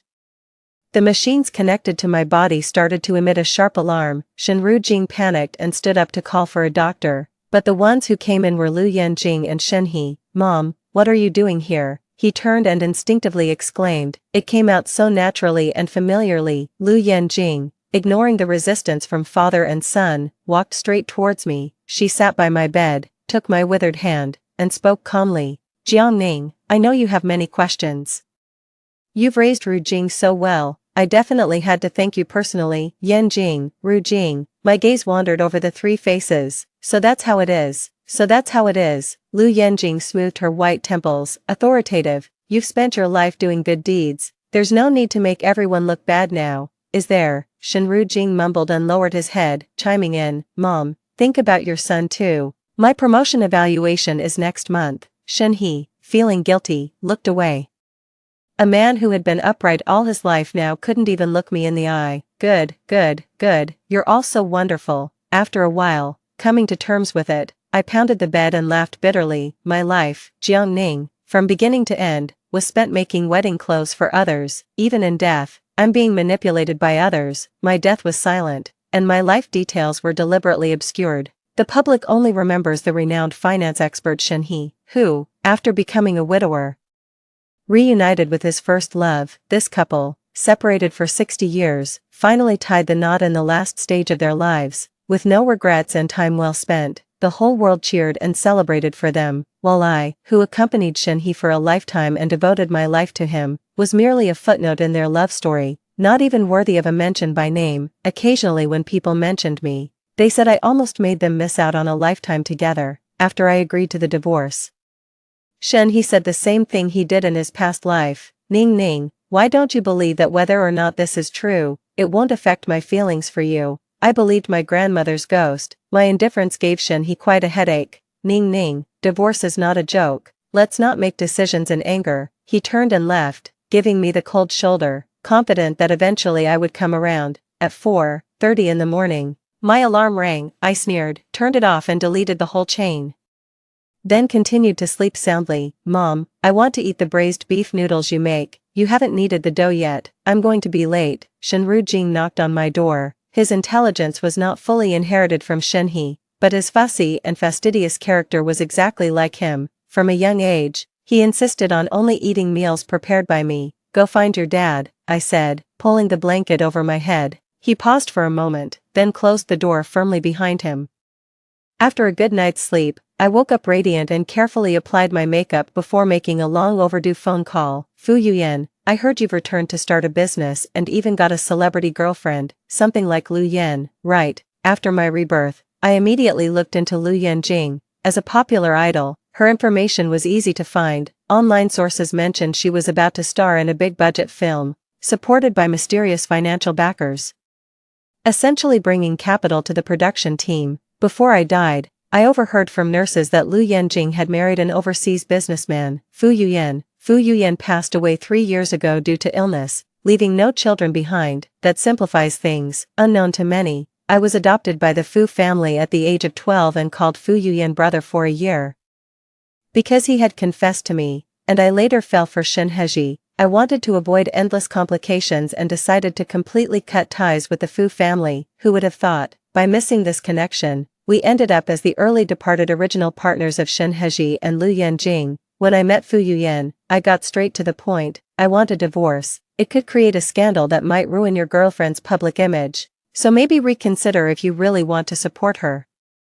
Afterwards, I left all household chores behind and focused on painting in my best friend's gallery. I had lived a life of frustration and died with regrets. Now, I channeled all that energy into my paintings. When Shen He found me, I was holding a palette of oil paints, my hands full of brushes, my body smeared with various colors of paint, looking like a dirty mason. This caused Shen He, who was a stickler for cleanliness, to frown, seeing that I had no intention of coming out. He stepped inside. Ning Ning, do you know Fu Yuyan? His withdrawal from the movie Promotion City, was that because of you? Fu Yuyan, true to being a businessman, acted swiftly and decisively. I continued with my painting. Oh, does Professor Shen also keep up with the entertainment industry? Shen He was silent for a while before carefully replying. The lead actress's agent approached me. This movie is very important to them. I didn't believe him. What is Lu Yanjing to you? Shen He adjusted his glasses and said helplessly, Ning Ning, I don't actually know her. It's just, Shen He, what do you think of this painting? I suddenly put down my brush and stepped aside. The large canvas depicted a fiery sunset illuminating a desolate mountain path in red. A simple woman was carrying 2 heavy baskets along the fiery red mountain path. Ning Ning, you know I don't understand art. Promotion City. This movie, my fingers traced the baskets as I spoke for myself. Do you know what she's carrying? It's charcoal. I turned to look at him, my smile cold. The sun is about to set, the stones underfoot will cool down, but if she's carrying charcoal, she can use the sunset to keep paving the fiery road, burning endlessly. Charcoal can't possibly be this heavy, nor can the sunlight ignite it. That's simply not plausible. So, This is just a lie to deceive women, the sun must set, and the path ahead must darken. The foolish woman in the painting is me from a past life. I viewed Shenheji as the sun I was chasing, and Shenrujing as the charcoal in the basket, my remaining hope, always deceived by lies, carrying the weight. I moved forward, I stared intently at the painting, then suddenly, with a fierce motion, I grabbed the bucket of paint from the ground and hurled it at the canvas. Paint splattered everywhere. The painting I had meticulously worked on for 3 days turned into a thick curtain of black. It was a mourning for the foolish and stubborn me of the past life. All lies are untenable, just like you could never truly love me, I suddenly shouted, gasping for breath and glaring at him. I request that Professor Shen agrees to a divorce. Don't settle. I, Jiang Ning, am never without options. Shenheji was visibly shaken, his expression a mix of surprise and a hint of fear. Other options? Are you referring to Fu Yuyan? He asked, his lips quivering. In that moment, he seemed to finally understand that my resolve to divorce was real. 2 days later, Lu Yanjing and her agent came directly to my door. Upon entering, she looked around with her neck held high. Her demeanor was as if she was surveying her own fiefdom. The young Lu Yanjing was indeed attractive, but her condescending attitude, looking down on others as if they were mere ants, was exactly the same as when she was older. It showed how comfortable and smooth her life had been. Shenheji courteously invited them to sit, taking the initiative to introduce us to each other. The once proud and talented professor, unblemished by the world, was now willing to play the obsequious mediator for the sake of his beloved. Mrs. Shen, what is your relationship with Yuyan? Lu Yanjing sat down with reserve, putting on airs. Oh, asking for favors yet not forgetting to maintain her stature. He once admired me. To him. I might be his first love, his unattainable love. I carefully observed her, responding deliberately and slowly. Her expression changed slightly. Shenheji, who was serving tea, suddenly paused and looked at me. Ning Ning, why haven't you mentioned this before? A good ex should be like they are dead, right? Over the years, I've done quite well, haven't I? Shenheji. The room fell silent, only the agent let out a slight hiss. Why then are you contacting him again and making things difficult for me? Lu Yanjing was displeased, tossing her bag onto the coffee table, the metal zipper clanking heavily against the glass surface, sharp and grating. Ah, truly assuming the role of the lady of the house. I glanced meaningfully at Shenheji. I intentionally said, I heard he might be in a relationship. I wanted to see if he still can't stop thinking about me. If that's the case, oh, that would be problematic.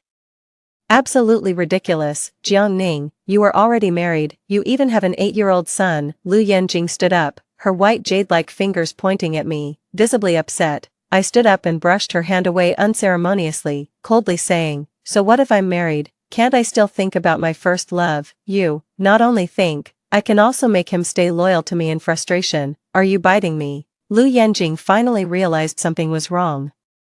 A hint of panic flashed in his eyes as he instinctively turned to look at Shenheji. The two exchanged a doubtful glance before quickly looking away. The manager was completely confused. Mrs. Shen, how can you say such things? Your husband and son are right here. It turned out that during our tense confrontation, Shenrujing had come down from upstairs at some point, having overheard our conversation for who knows how long. He was in disbelief. Mom, have you fallen for another man?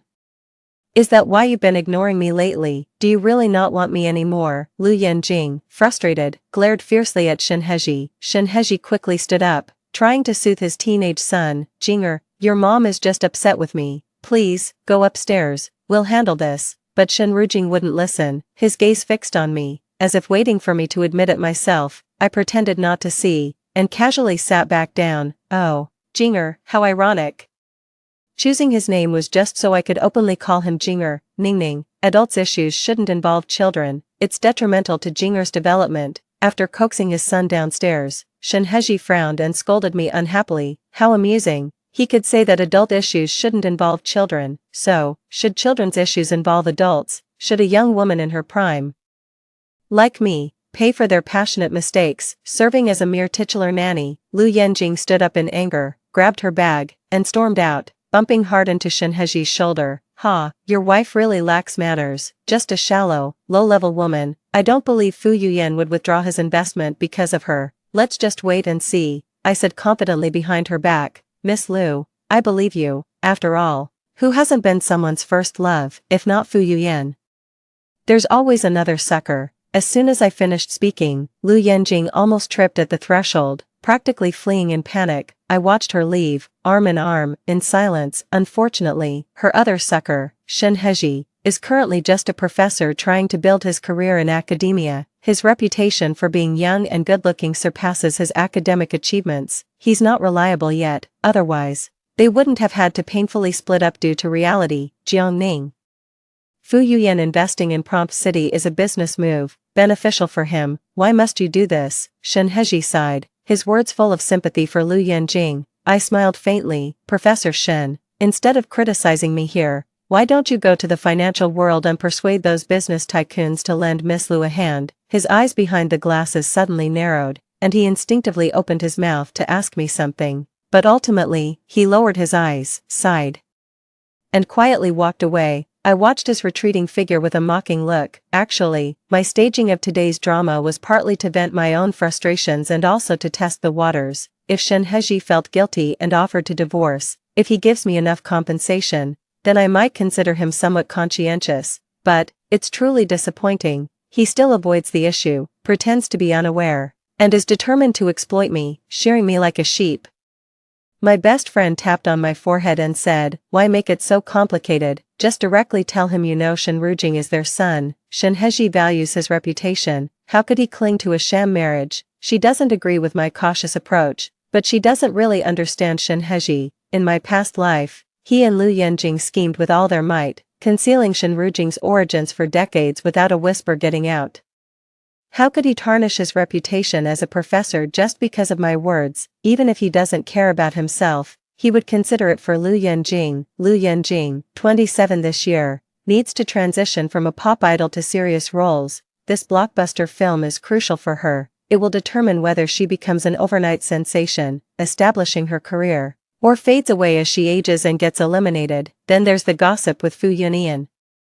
All these factors decide that she can't afford any scandals right now. Shen Heji loves her so much, how could he not consider these things? After getting a strand of Lu Yanjing's hair from Fu Yunian, I had all the biological samples I needed from their family. I rushed to get a paternity test done. On the way back, I received a call from Shen Heji asking me to come home early tonight. He decided to talk about the divorce, but what I didn't expect was that it was a trap. After 3 glasses of wine, I started feeling hot and an unfamiliar desire began to stir within me. Shen Heji came over to support me, wearing the silk white shirt I picked out for him, the top 3 buttons undone, revealing a glimpse of his chest as he leaned over. My throat was dry, and I couldn't take my eyes off him, until he helped me to the bed and began tremblingly to remove my coat. That's when I suddenly snapped back to reality. Shen Heji, did you drug me? Shen Heji stiffened. Get out, I yelled, pointing at the door. Tears streaming down my face from the discomfort. He was flustered and whispered soothingly, Ning, it's not what you think, you just had a bit too much to drink. I've thought this through, let's try to make it work. I'll support whatever you want to do. I slapped him hard. Shen Heji, do you think I'm that stupid in your eyes? Can't I tell the difference between drugs and alcohol? If I hadn't been reborn, I wouldn't have known.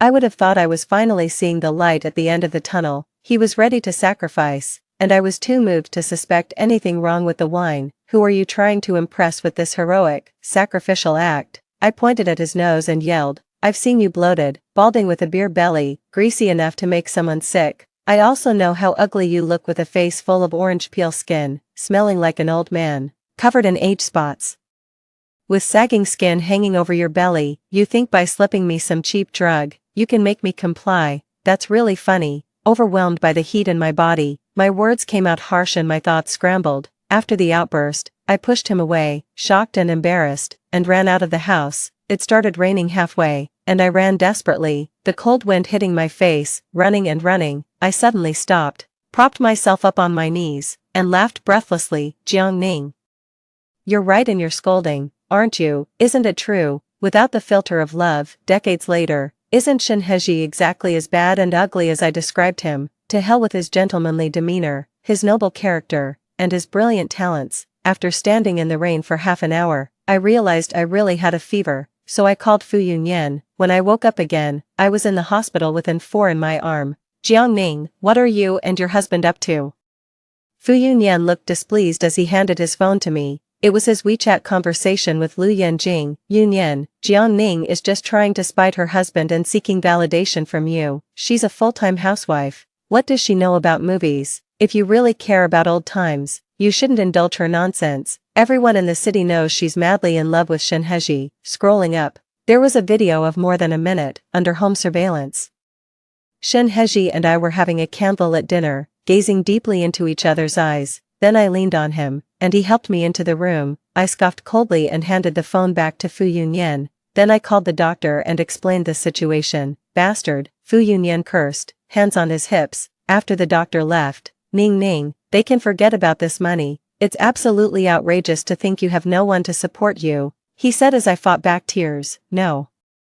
I'll make them lose convincingly. Fu Yunyan looked at me, puzzled. My best friend Shin Han was on her way, bringing the anime movie sponsorship proposal we had worked on overnight. Shen Heji was right about one thing. Fu Yunyan's investment in Lu Yanjing was a business move, aimed at making money. How could I, then, rely solely on the fragile bonds of our youth to influence him? In this life, I might divorce, but my career will certainly flourish. In my past life, because of Shen Heji's obsession with cleanliness, I gave up the art I had studied hard for 20 years to devote myself full-time to him and his son. At that time, Shin Han had invited me to be the art director for her traditional Chinese-style animated movie. Considering Shen Rujing's busy school schedule and his inability to get along with the nanny, I had declined the opportunity. Now, I aim not only to be an art director but also a producer. Thus, regardless of Lu Yanjing's involvement, I am determined to secure Fu Yunyan's investment. The next day at the business cocktail party, Shen Heji and some industry bigwigs he had invited were persuading Fu Yunyan to continue investing in the movie Cui Qing.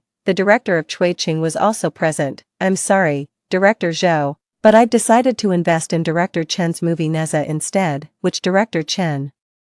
The crowd looked at each other in confusion. Chen Han and I entered, smiling. After a brief introduction, everyone received a copy of the movie sponsorship proposal. After looking it over, several were genuinely interested. Naturally, Chen Han's movie had been a dark horse in her previous life, and now with my rebirth enhancing it, anyone with a slight understanding of movies would know it's a good investment. Thus, no one mentioned Lu Yanjing again, feeling neglected for the first time.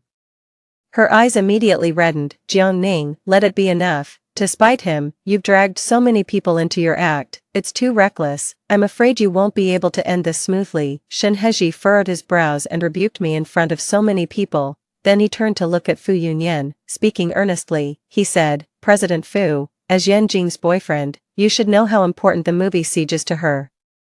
I promise to handle things with Jiang Ning properly and ensure she won't be wronged. I didn't respond. Chen Han simply rolled his eyes in frustration. Shen Heji, Ning has only been married to you for 6 years. Have you truly forgotten how profound her artistic achievements are? Fu Yuyan's expression darkened as he spoke bluntly. Jiang Ning isn't causing trouble. It's you who should go back to academia. You don't understand the film industry.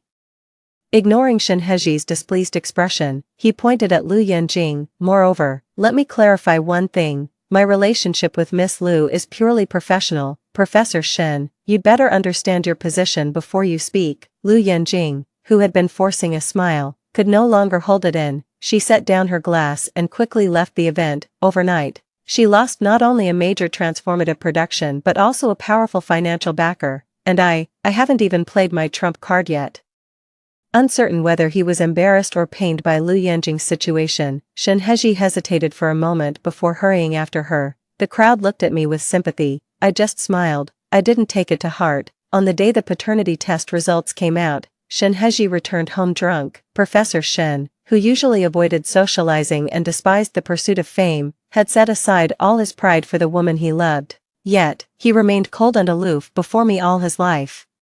Staring at the report indicating a 99% probability of a biological father-son relationship, my heart still ached. I knew, it wasn't that I still harbored fantasies about Shen Heji, rather, I couldn't bear to admit that my life, in essence, had been worthless. The truth was brief, but to me, it represented over 40 years of enduring tough days and nights, of relentless hopes and fantasies, still gnawing at my nerves. As I opened the paternity report, I still fantasized. Could it be that Shen Rujing was only Lu Yanjing's son, and the resemblance I saw as I neared death was merely a trick of my failing eyes? Now, utterly disillusioned, Shen Hezhi truly did not love me, not in the slightest. Throughout the long years, he never felt a man's instinct towards me. It would have been one thing if he had remained chaste, but he was indeed Shen Rujing's father. This realization trampled all my dignity as a woman into the mud.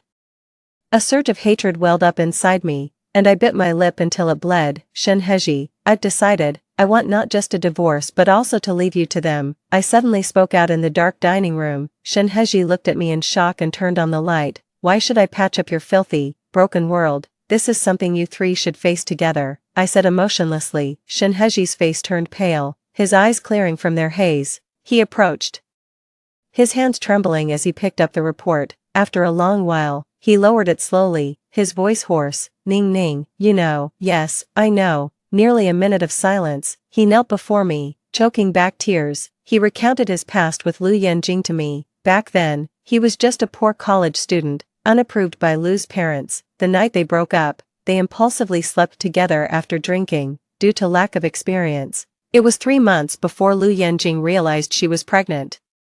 She had to drop out of school and gave birth to Shen Rujing. Ning ning, it's my fault, I ruined her life. Shen Hezhi gripped my hand tightly. I only feel guilt towards her, believe me. As for that matter, it's not what you think. I wanted to remain pure for her. Seeing my disbelief, he stood up, pulled me into his study, and took out a psychological report. After that incident, I've been seeing a psychologist. I can't get over it myself. I hate that I couldn't control myself. Ning ning. Give me some time. Struggle flashed in his eyes as he looked at me painfully. If you mind Rujing, I will send him away and make sure you never see him again. Ning ning, can we not divorce? My situation is only temporary. I didn't believe a word he said. Shen Hezhi's greatest achievement wasn't in finance, it was in PUA, being a master manipulator, unrivaled by anyone. In my past life, a single sentence. Whether or not that happened, it won't affect my love for you. Had me willingly widow myself for him for a lifetime. Now, another line. I only feel guilt towards her. I want to make it work with you, trying to elicit my sympathy again, as if such good fortune existed. I coldly withdrew my hand. Professor Shen, I'm giving you 3 days to finalize our divorce, otherwise, I will immediately release this paternity test report. During those 3 days, I threw myself into work, cutting off all external information. Chen Han told me that Shen Hezhi spent every day outside my studio, even squatting in the parking lot just to see me. On the last day, he brought Shen Rujing to plead with me. Rujing called out for Mom, his voice hoarse from crying. My heart was as hard as stone, unmoved. Chen Han was moved to tears and locked herself in her office to cry bitterly. For 6 years, I treated Shen Rujing like a precious jewel. He even recognized her as his godmother. She couldn't bear to be apart from her godson, yet I, his real mother, was able to harden my heart. Now, I know you really want to divorce and start a new career. I took a sip of the cold coffee, bitter to the core. Chen Han doesn't understand. When I'm old, frail, and ill, placing all my hopes on him, his cold words would then say, Dad and Aunt Lu are at this age, wanting to spend their last moments with the one they love. Let them settle this regret. After all, they lost a lifetime because of you. No one knew how desperate and chilled I was at that time. Everyone in the world could misunderstand me, even curse me, and I wouldn't blame them. But Shen Rujing, I cannot forgive. It was him who made me end up truly alone in the final chapter of my life, living as a complete and utter pitiful soul. When the time came, I duly arrived at the Civil Affairs Bureau. Shen Hezhi looked much paler and thinner, his lips covered in white dead skin.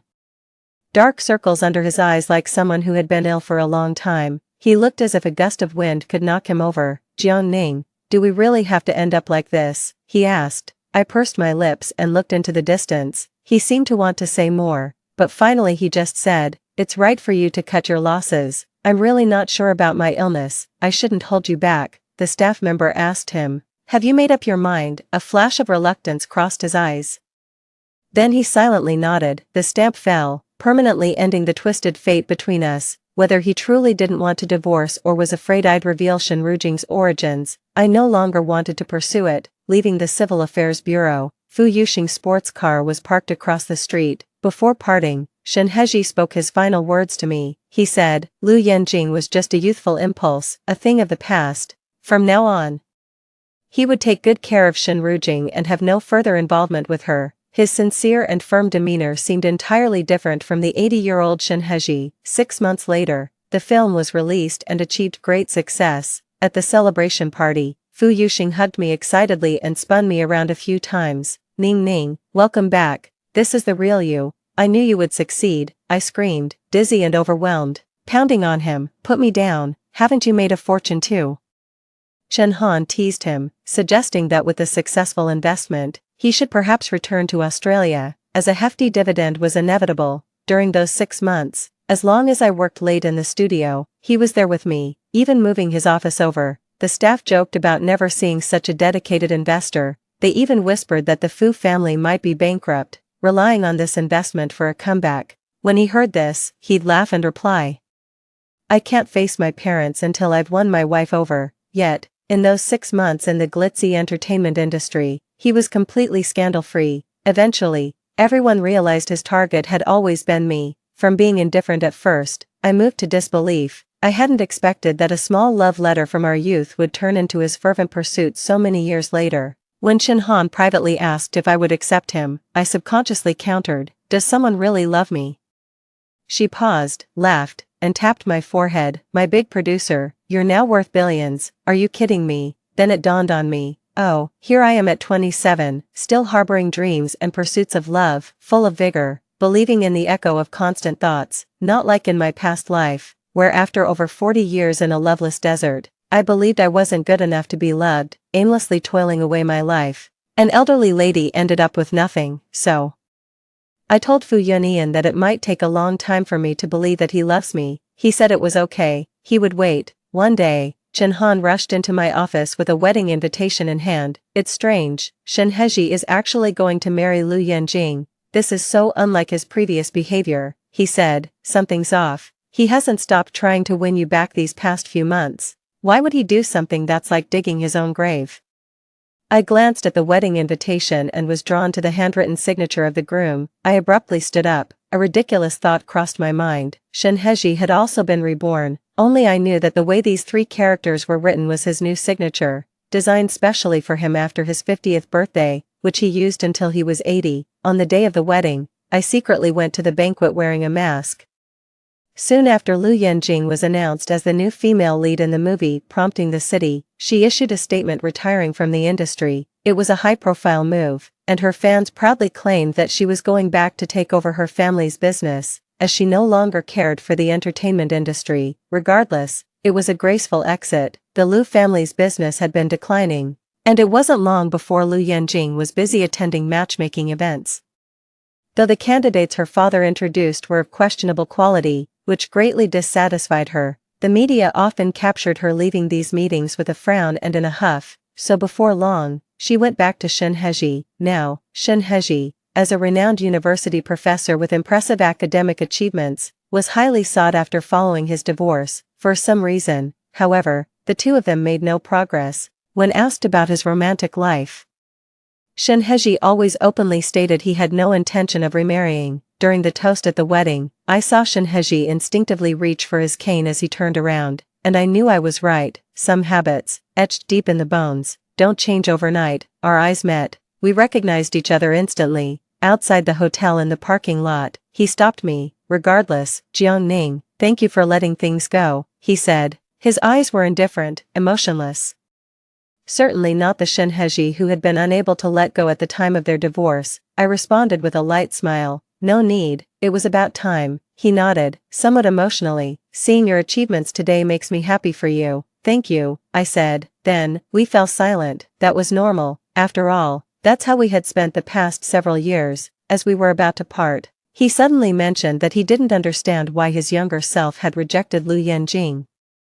Marrying his first love should have been a regret he was eager to rectify. He still keeps your studio, all the things you left at home. Lu Jing told me that he accidentally damaged one of your paintings and got a severe scolding from him. Old Shen Heji looked confused. Jiang Ning, I fell ill when I was 55, and the psychologist said I had forgotten many things. I wonder if it's related to this, I asked in surprise. You were sick, he nodded thoughtfully. Oh. I've been seeing a psychologist without your knowledge. So, did he change his signature not to change his style, but because of his amnesia? Fu Yuyan saw that I hadn't replied for a long time and came looking for me, running into Shen Heji. Professor Shen, congratulations on your marriage. He casually put his arm around my shoulder, his congratulations lacking sincerity. Shinheji wasn't upset, he nodded and turned to leave. Even as he disappeared from sight, I watched his receding figure. Jealous, Fu Yuyan took my hand and we walked back. Sourly remarking, "What's so good about that old scholar? He looks like he's aging prematurely, all dull and lifeless." I couldn't help but laugh out loud. He continued seriously, "Don't doubt it, people like him might go bald in their early 40s. Don't be fooled by his refined appearance now. Once he puts on weight, he'll be greasier than anyone." He thumped his robust chest. "Like me, I love to work out. Don't dwell on things. I guarantee even at 80 I'll still make your heart flutter." His words made me laugh so hard I almost fell over. A thought crossed my mind. It seems that Shinheji really did suffer from dementia in his old age. A year later, I also went with Fu Yuyan to Australia to meet his parents. "You're really heartless, cutting off contact just like that. Even though you're married, we're still your family." Auntie Fu hugged me and wept. Once back at home, with his family's support, Fu Yuyan no longer maintained the humble demeanor he had when pursuing me in China. That's right, this time returning to China, she was smart enough to contact me first to vent her anger. Otherwise, I definitely wouldn't have bothered with her. "As if I don't have my own temper," he said proudly. Auntie Fu, trying to hold back laughter and tears, explained to me, "Don't believe him, he actually came back to see how you were doing." "And what if I was doing well?" I asked. Fu Yuyan's expression darkened. He gritted his teeth, "Knowing that you avoid me like a plague. If you were doing well, I definitely wouldn't appear before you and bother you." I watched him quietly until my eyes were red, unable to hold back any longer. He came over in a fluster trying to console me. "It's my fault, I shouldn't have said that, I deserve to be punished." With a cry, I threw myself into his arms, sobbing heavily. In my past life, he must have come to see me too, seeing how I loved Shinheji madly, devoted myself entirely to family and our son, and gave up my own painting and future prospects willingly. So, he silently returned to Australia, cooperating with me, not disturbing me. After confirming my relationship with Fu Yuyan, I returned to the country. Chen Han was planning a new movie, and I needed to go back to help her with the preparatory work. After the meeting, we had a moment to relax and drank a cup of coffee. She told me that during the months I was in Australia, Shinheji and Lu Yanqing's married life was chaotic. She reveled in the drama. That child, Lu Yanqing, we all know how difficult he is to manage. Lu Yanqing is another high-maintenance lady who doesn't lift a finger at home. I can almost picture it. Shen Rujing, finicky and obsessive about cleanliness, dislikes having strangers at home. Lu Yanqing, proud like a little princess, doesn't bother with household chores. Shinheji, engrossed in his research, loves silence, and expects to be waited on hand and foot.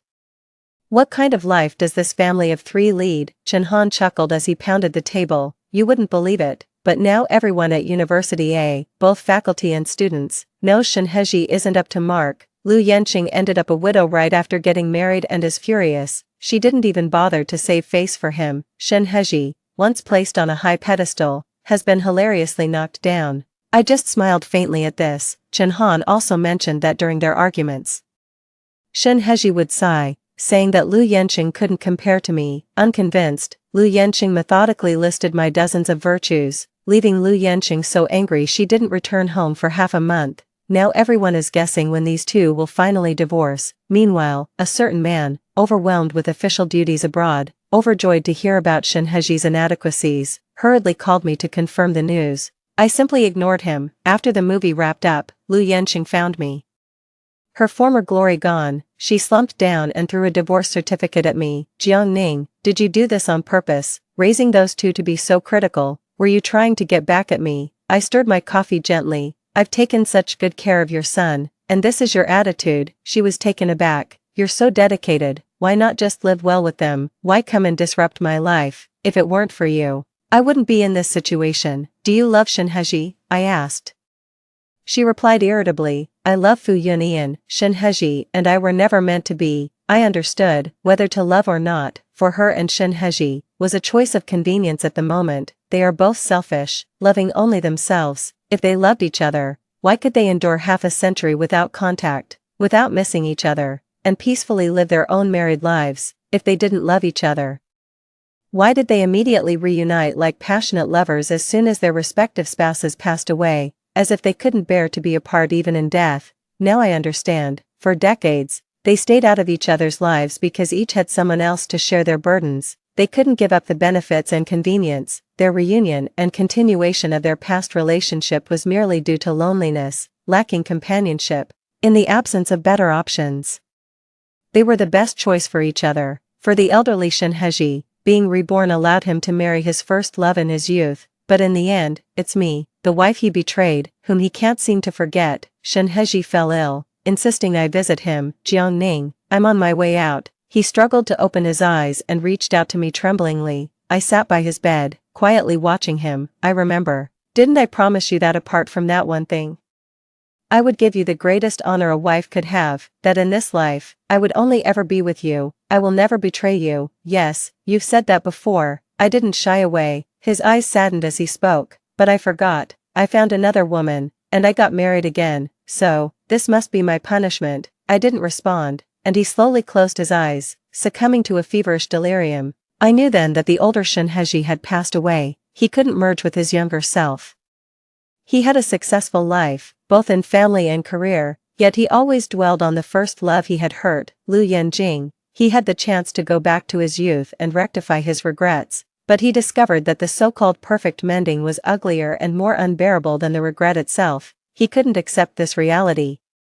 Or perhaps he was too ashamed to face me again. For all these reasons, I no longer cared. When Shinheji awoke again, he looked at me intently like a lost child, his eyes rimming red. It seemed he realized that he had returned. He suddenly grabbed my hand, urgently saying, Ningning, I'm not him. I love you. I never thought of betraying you. He spoke incoherently. You were too good to that old man. You pampered him too much. He never experienced the pain of losing you. I'm not him. I love you.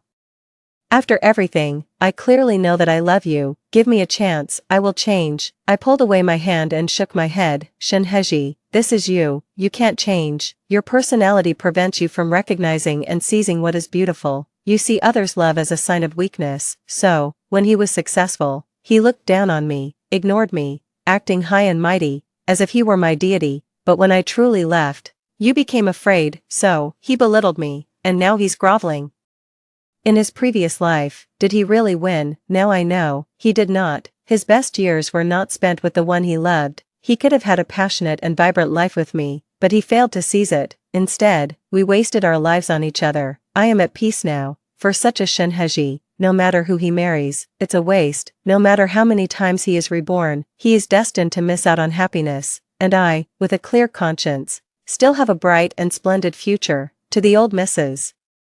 Jiangning of the past life, I want to make peace, and then say goodbye. Leaving the hospital, I took out my phone and dialed, Fu Yunian, I miss you. I can't wait to start my new life. Story 2, on the day I married Shinbai, his first love committed suicide by jumping off a building. On our wedding night, my husband held the body of that woman and wept until his voice was hoarse. He said, Ying, if it weren't for your relentless pressure, how could she have died? Afterward, on every anniversary of our marriage, he would dress in a black suit and visit her grave. He killed my cat and forced me to have an abortion. He said, Furong is dead. How can you smile so happily? You must live the rest of your life in repentance. When I opened my eyes again, I was back in my college days. Before Furong had died, and before I had married him, there was still time. This time, I would let him and Furong be together, inseparably locked forever. In May, the air, no longer mild with spring, carried a hint of scorching heat. The sun shone brilliantly. I watched Shinbai running around the basketball court, sweating profusely. It was only after the game ended that I realized I had been reborn, back in my college days. Next would be the classic scene where Furong brings Shinbai water, but this time, I smashed her water bottle. My thoughts echoed slowly in my mind, in my previous life. Just as Shinbai was finishing his game, I excitedly ran to the supermarket to buy his favorite drink and water for his teammates. After paying, I realized that Furong, who had planned to come with me, was nowhere to be found. I didn't think much of it, assuming she was busy with something. I sent her a message and then carried the heavy mineral water towards the basketball court. As I approached, I could hear the cheers. I quickened my pace, but when I reached the court, I saw everyone surrounding Shinbai. In his hand, he held a cup adorned with Peppa Pig. It was unmistakably Furong's cup, and there he was, unabashedly opening it and taking a drink. Shinbai and I grew up together, and since we were little, our elders joked about betrothing us. From the age of 7 or 8, He liked to call me little wife, always making me blush, so I knew Shinbai was a germaphobe. We often studied together in high school.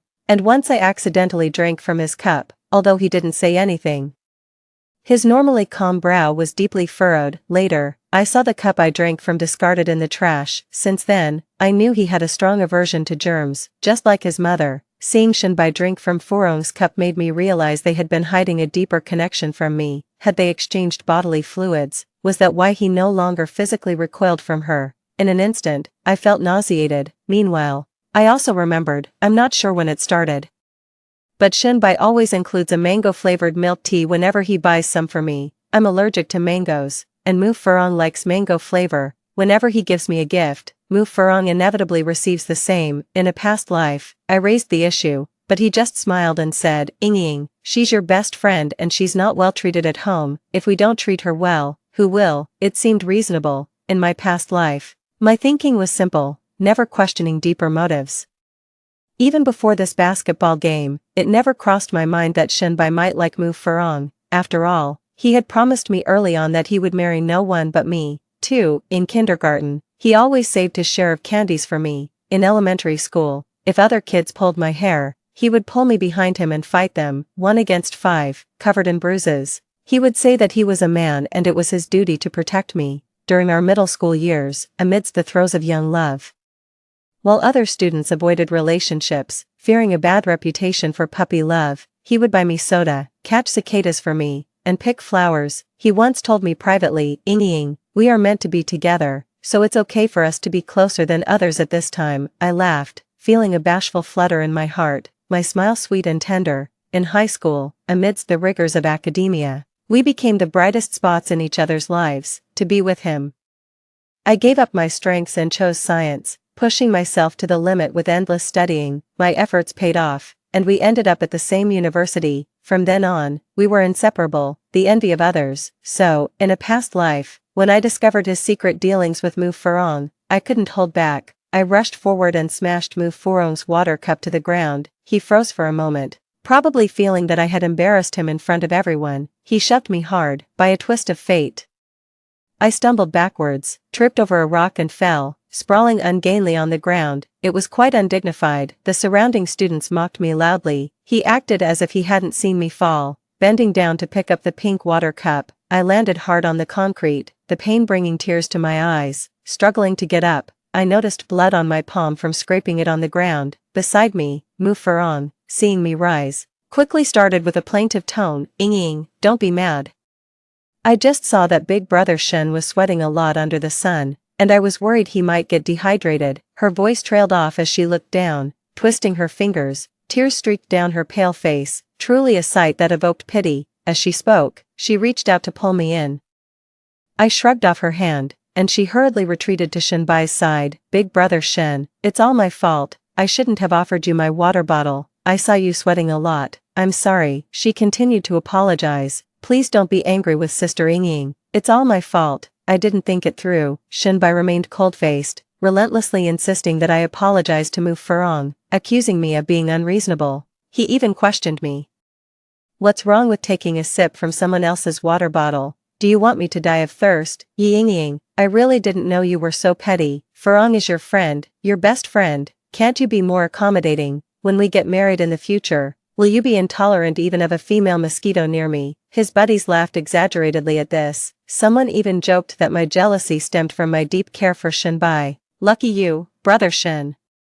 Everyone was teasing and making a fuss. That day, I turned and walked away, crying all afternoon. Later, he came to coax me, his eyes reddening as he saw the injury on my hand. "Ying, I'm sorry. I had just come off the basketball court and was really thirsty. When I saw her offering the water, I couldn't help myself. I didn't realize how much it mattered to you. It's all my fault, but Furong is your best friend. You guys share a dorm room. I only see her as a little sister, nothing more. I was worried you might accidentally trigger her condition. I got a bit anxious and pushed you. Please don't be mad." That evening, he took me out for dinner and bought me gifts, looking at me with eyes as tender as one would look at a beloved dog. "Yes, Mu Furong has depression. She said she felt suffocated at home, that whatever she did was wrong. She comes from a family that greatly favors males over females, where her brother is treated like a king. And even her grandmother won't let her sit at the table to eat. She could only eat what her brother left behind. Mu Furong told us, I really can't stand my brother. He spits in the food while eating, and I can only eat what he leaves behind. If I don't eat, I go hungry. I feel nauseous with every bite. At that time, everyone in our dorm felt sympathetic and comforted her. Considering her depression, we all tended to give in to her. 3. Hey, aren't you going to buy some water? Mu Furong's voice brought me back to the present. In a past life, she used the excuse of me going to buy water to hurriedly bring water to Shinbai, blatantly challenging me. I glanced at the Peppa Pig water bottle she hugged in her arms and said with a smile, why buy water when you've already brought some? It must have been my meaningful smile that, for a moment, left her somewhat flustered. I stood up and ran towards the school's convenience store. Perhaps Mu Furong thought I was going to buy water. Yes, I did go to buy water, but I only bought one bottle. Twisting off the cap, I gulped down several mouthfuls. Under the blazing sun, I felt like I was turning into dried salted fish, and I didn't even like basketball. Well, apart from the earth, I'm not really into any other ball games. I took out my phone and called my mom. After exchanging a few pleasantries, I got to the main topic. Mom, let me tell you a secret. Shinbai is dating someone now, ha ha ha, I said cheerfully over the phone. On the other end, my mom was clearly taken aback. After a pause, she asked me, Ying, what's going on? Aren't you and Shinbai in a relationship? Mom, how could you misunderstand? I hurriedly explained, Shinbai and I just grew up together. If you must blame someone, blame yourselves for always teasing us since we were kids, but really, all there is between him and me is that we grew up together. Perhaps a bit closer than others. Mom, think about it, we grew up peeing and playing in the mud together. How could we possibly date? I deliberately laughed lightheartedly and added, let me tell you, the aloof, handsome guy at our school is really good looking. I'll try my best to win him over. Oh, but let's not talk about me, let's talk about Shinbai. My mom was clearly confused, and after a long while, she finally said, alright, let's talk about Shinbai. What's going on with him? Is he really dating someone? Yes, he is even sharing a water cup with a girl, but that's not the point. The main thing is, he managed to get a girlfriend and didn't even treat us to a meal. Can you believe that? My mom, speaking earnestly, said, that's too much. Then, she asked about the aloof, handsome guy at school. I told her I was working on it. After chatting for over 10 minutes, just as I was about to hang up, my mom suddenly asked me, Ying, give me a straight answer. You and Shinbai, are you really not dating? Mom, it could be anyone but him, I said decisively. On the other end, my mom seemed to breathe a sigh of relief. I too, exhaled deeply as I hung up the phone. In my previous life, I was naive and unaware of our family business matters, but in this life, I know it's a critical point. The Shin family is facing major financial issues and is seeking financing. If the financing fails, the Shin family will face the risk of bankruptcy. In my previous life, my family invested in theirs because Uncle Shin told my mom, your Ying's heart is entirely with my boy, and sooner or later, we will be one family. In this life, I made it clear to my mom that I do not love Shinbai. We will not get involved with the Shin family's business. Letting go of Shinbai feels really good. When you no longer love someone, that sense of relief and joy truly promotes mental and physical health. In my previous life, I suffered from depression under Shinbai's emotional abuse, eventually succumbing to breast cancer. In this life, for the sake of my own health, I should love myself a bit more. I was drinking a beverage as I walked to the court and, sure enough, there was Shinbai, tilting his head back, drinking from a Peppa Pig cup, gulping loudly in the sun as his Adam's apple bobbed. Seeing me, he hurriedly stopped drinking and walked over. Ying, where have you been? He asked with a smile. By the way, did you buy water for our teammates? I shrugged and smiled. Not yet, the supermarket is just over there, only a few steps away. While talking, my gaze fell on the water cup in his hand. He seemed to notice something and hastily handed the cup to Mu Furong. Mu Furong took the cup, a barely noticeable look of disappointment in her eyes. Then she spoke softly, Ying, I think Shinbai was just too thirsty, so I let him use my cup for a bit. Don't get the wrong idea. I pretended to be confused. What wrong idea? Oh, I asked with a grin. Furong, you wouldn't happen to like Shinbai, do you? Mu Furong's face turned pale, and she fidgeted with the hem of her shirt. A flash of panic also crossed Shinbai's eyes. I covered my mouth, chuckling. What's this? College is a paradise for romance. Furong, if you like Shinbai, just admit it. Are you afraid of treating us to a meal to make it official? Shenbai suddenly snapped. Enough, Ying, there's a limit to joking, I sneered, thinking to myself about their deceit. Shenbai and his team won the game, and they had a barbecue dinner that night. He invited me, but I didn't go. Mu Furong went. She came back late, her face flushed from drinking, incessantly talking about Shenbai. I pretended not to hear. Before I knew it, it was the beginning of the month. And it was just me and Mu Furong in the dorm. She suddenly asked me, Ying, hasn't your mom sent you your living allowance for this month yet? I nodded and hummed an affirmation, ready to continue studying my vocabulary. Mu Furong said, then, can you give me my living allowance? I almost burst out laughing and teased her. Furong, you should be asking your mom for living expenses. Why come to me? In our previous life, Mu Furong would often cry miserably in our dorm, complaining that her mother favored boys over girls and wouldn't give her living expenses. She also mentioned that she was an adult attending university and should be self-sufficient, suggesting she should get a part-time job. Being a child who grew up spoiled, how could I understand these struggles? Out of righteous indignation, I would take 3,000 out of my monthly allowance of over 10,000 to support her. Unexpectedly, my support led her to feel entitled to ask me for money. I had already thought of a countermeasure and smiled. Classmate Mu, that's not right. Initially, I helped you because I could afford it, and because we shared a dormitory. Supporting you was out of friendship, not supporting you is my right. After all, my family isn't running a charity. Now, I've fallen for a guy. I pretended to be infatuated, holding my cheeks in my hands and looking sorrowfully dreamy at a 45-degree angle. I want to save some money to buy him a gift and then confess my feelings, I said. Mu Furong was planning to act pitiful and ask for support, but after hearing what I said, she was utterly shocked, her mouth wide open enough to fit an ostrich egg. It took her a long while to stutter. Ying, aren't you and Shenbai a couple? How can you confess to someone else? I laughed. It turned out she knew that Shenbai and I were supposedly in a relationship. I deliberately said, classmate Mu, you must be mistaken. Shenbai and I just grew up together, and it was our elders who joked about us being a guy. I pretended to be infatuated, holding my cheeks in my hands and looking sorrowfully dreamy at a 45-degree angle. I want to save some money to buy him a gift and then confess my feelings, I said. Mu Furong was planning to act pitiful and ask for support, but after hearing what I said, she was utterly shocked, her mouth wide open enough to fit an ostrich egg. It took her a long while to stutter. Ying, aren't you and Shenbai a couple? How can you confess to someone else? I laughed.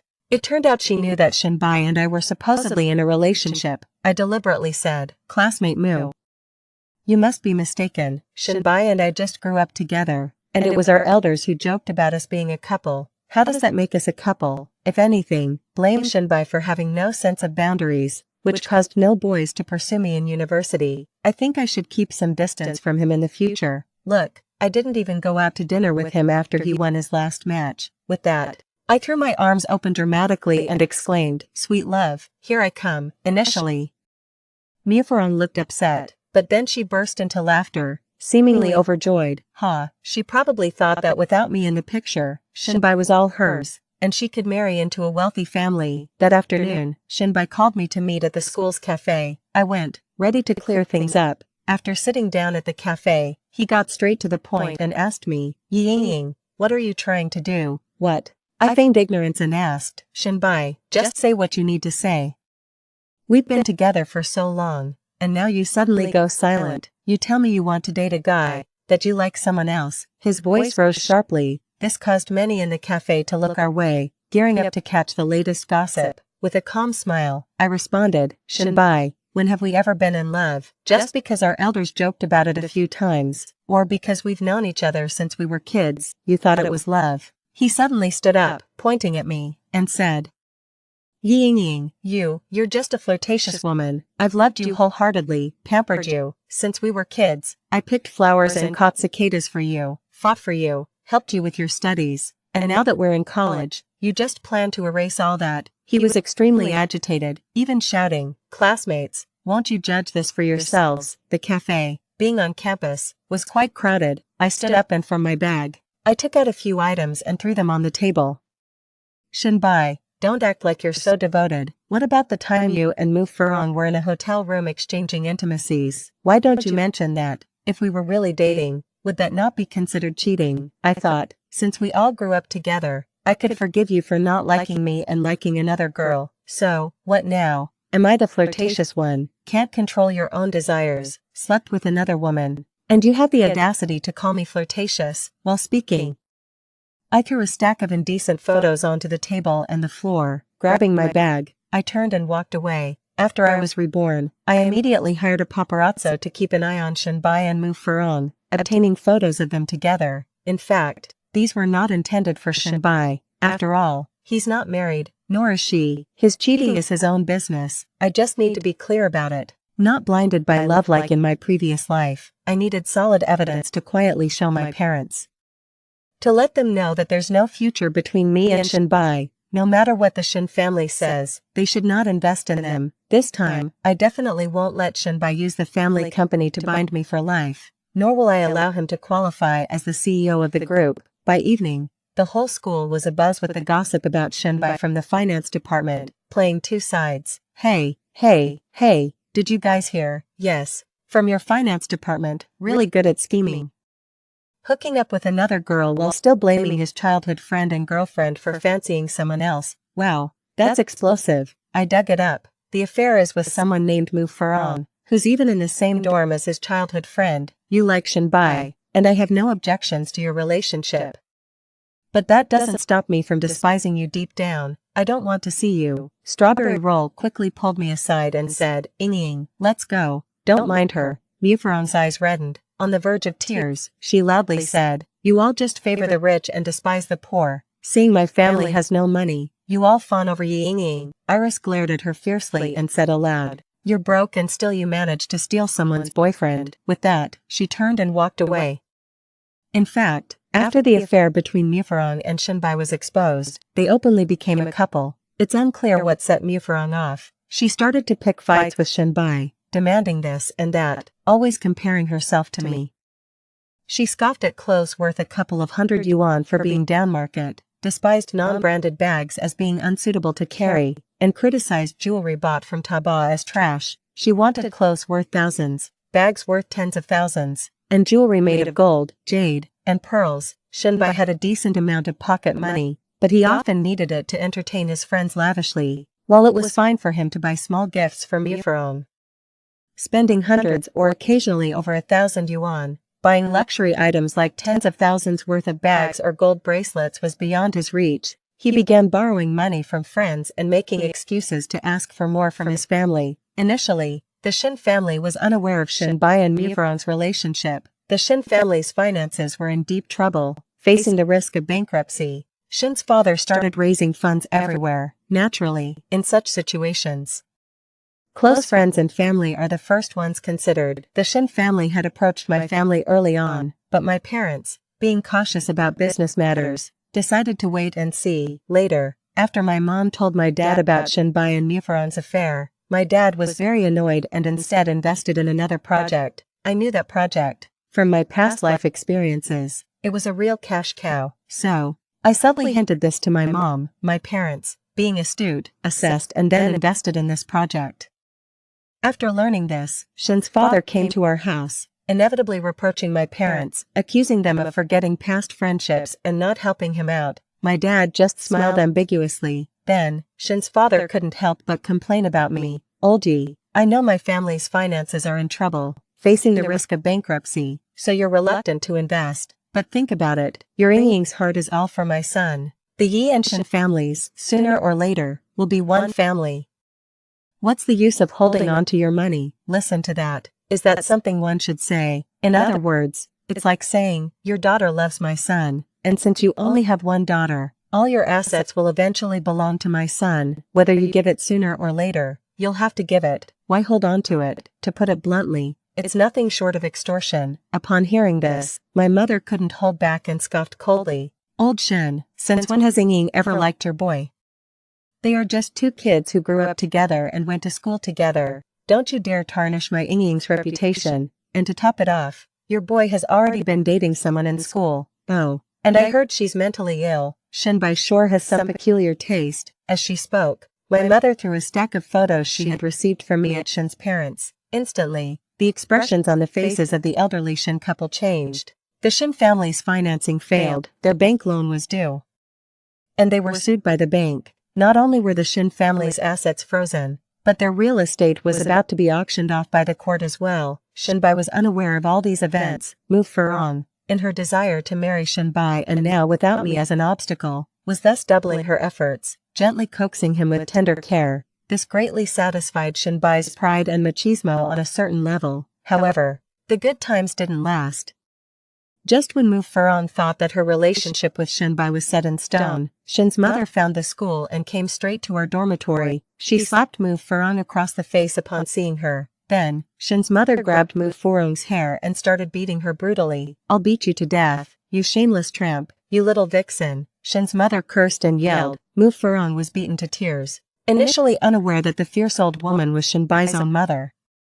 The situation escalated until the head of the student affairs office had to intervene. It got to the point where we had to call the police. Of course, I also called Shinbai to come over. Only then did Shin's mother stop, and both parties began to mediate. Since we were all from the same dormitory, we went along too. Shin's mother kept insisting that her son and I were the real couple, blaming Mu Furong for seducing her precious son like a siren. I couldn't help but scoff internally. Blaming Mu Furong? Why didn't she blame her son for not being able to keep his pants zipped? In a previous life, she used the same tactic to manipulate me, saying that Mu Furong was the one who truly loved her son and would die for him, and me, having won her son's heart, why didn't I cherish him? In that previous life, I was foolishly in love, thinking Shinbai was perfect. The mistake was mine, and Mu Furong's, not his. Brains are a good thing, but if you're blinded by love, you might as well not have one. The police asked me what happened. How would I know? So, I said, Shinbai and I grew up together, and when we were kids, our parents used to joke and tease us about each other. But now that we've grown up, he has fallen for Mu Furong, and I've fallen for someone else. We have nothing to do with each other. That's common knowledge around our school. Shinbai and Mu Furong were in a relationship that had progressed to physical intimacy. When I shared this with the police, they could only try to persuade Shinbai's mother. Unrelenting, Shin's mother caused a scene, demanding that Shinbai break up with Mu Furong and apologize to me. She also told me, Shinbai was just momentarily seduced by that wretched girl. Don't be upset. I smiled and assured her that I was not upset at all. Auntie, I'm actually happy that Shinbai has a girlfriend. Why would I be upset? After the commotion caused by his mother, Shinbai finally realized that his family had gone bankrupt. He was no longer the privileged young master of the Shin family. That wasn't the end of it. Apart from bank loans, his family owed money to private lenders and had unpaid staff wages. Amidst his relationship woes with Mu Furong, he had also taken out some online loans to compete with me. He had thought that a mere amount over 100,000 yuan would be easy to handle by causing a stir at home, expecting his normally indulgent mother to bail him out instantly. But now, he was stunned. Like his father, he turned his hopes towards my family, pursuing me with all his might. Candles at the dorm door, daily breakfast deliveries, sending flowers. If it had been anyone else, there would have been fans cheering them on, shouting, "Get together." However, at the girls' dorm, just mentioning Shinbai made everyone take a detour. And it wasn't for no reason. His and Mu Furong's indecent photos had hung on the school's public wall for a long time. Just when that scandal had died down, his mother stormed into the school, causing such a scene in the female dormitory that she had to be reported to the police. This gave the school's gossip mongers plenty to talk about. At this point, I, the person involved, wasn't even sure how far the gossip had spread. In any case, I was known as the pitiful one who had been wronged. This morning, Shinbai came again, unable to tolerate it anymore. I threw the rose he handed me onto the ground and exclaimed, "Shinbai, can't you have some shame? You like Mu Furong. Why can't you just be with her properly? Mu Furong is making a scene every day, claiming we bully and humiliate her, even threatening to commit suicide in a red dress and haunt us as a ghost. We're almost driven mad by her antics. And you're shameless. I have my dignity, and I want to pursue other guys. Your behavior is essentially harassment. You know, if you keep this up, I'm calling the police." Shinbai stared at me, his expression complex. I didn't bother with him further and hurried off to class with my roommates. These past few days, it wasn't just Shinbai causing trouble. Mu Furong was too, she said to me. Ying, since you don't like Shinbai, why can't you let us be? We are truly in love. Please, don't compete with me for Shinbai. I really like him. I love him. I can't live without him. She even knelt at the dormitory entrance with a placard. She asked for my forgiveness. I explained to her several times that I really didn't like Shinbai anymore and had broken up with him. However, she went on to cause several scenes with Shinbai. But after Shinbai became aware of his own family circumstances, he felt a chill run down his spine. To him, I was his only shortcut, so he was determined to win me over at all costs, even if it meant exploiting his charm. At this time, he absolutely despised Mu Furong. He believed that Mu Furong had ruined his chances. If it weren't for Mu Furong actively seducing him, how could he have lost control and gotten involved with her? These shameless words came directly from Shinbai himself. Every time he explained the situation with Mu Furong, he claimed she seduced him.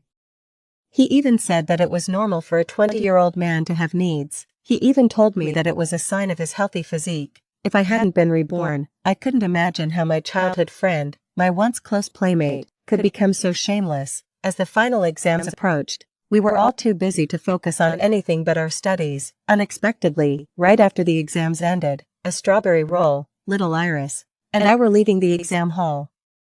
We heard someone was threatening to commit suicide on the rooftop of the shopping mall across from us. She was even wearing a red dress. Apparently, she couldn't handle being dumped after a romantic relationship. Something felt off. So I hurried with Strawberry Roll and little Iris towards the mall. It can't be, can it? That foolish woman wouldn't really commit suicide, would she? Strawberry Roll, panting from running, cursed. I hope not. I don't want to deal with such bad luck, unfortunately.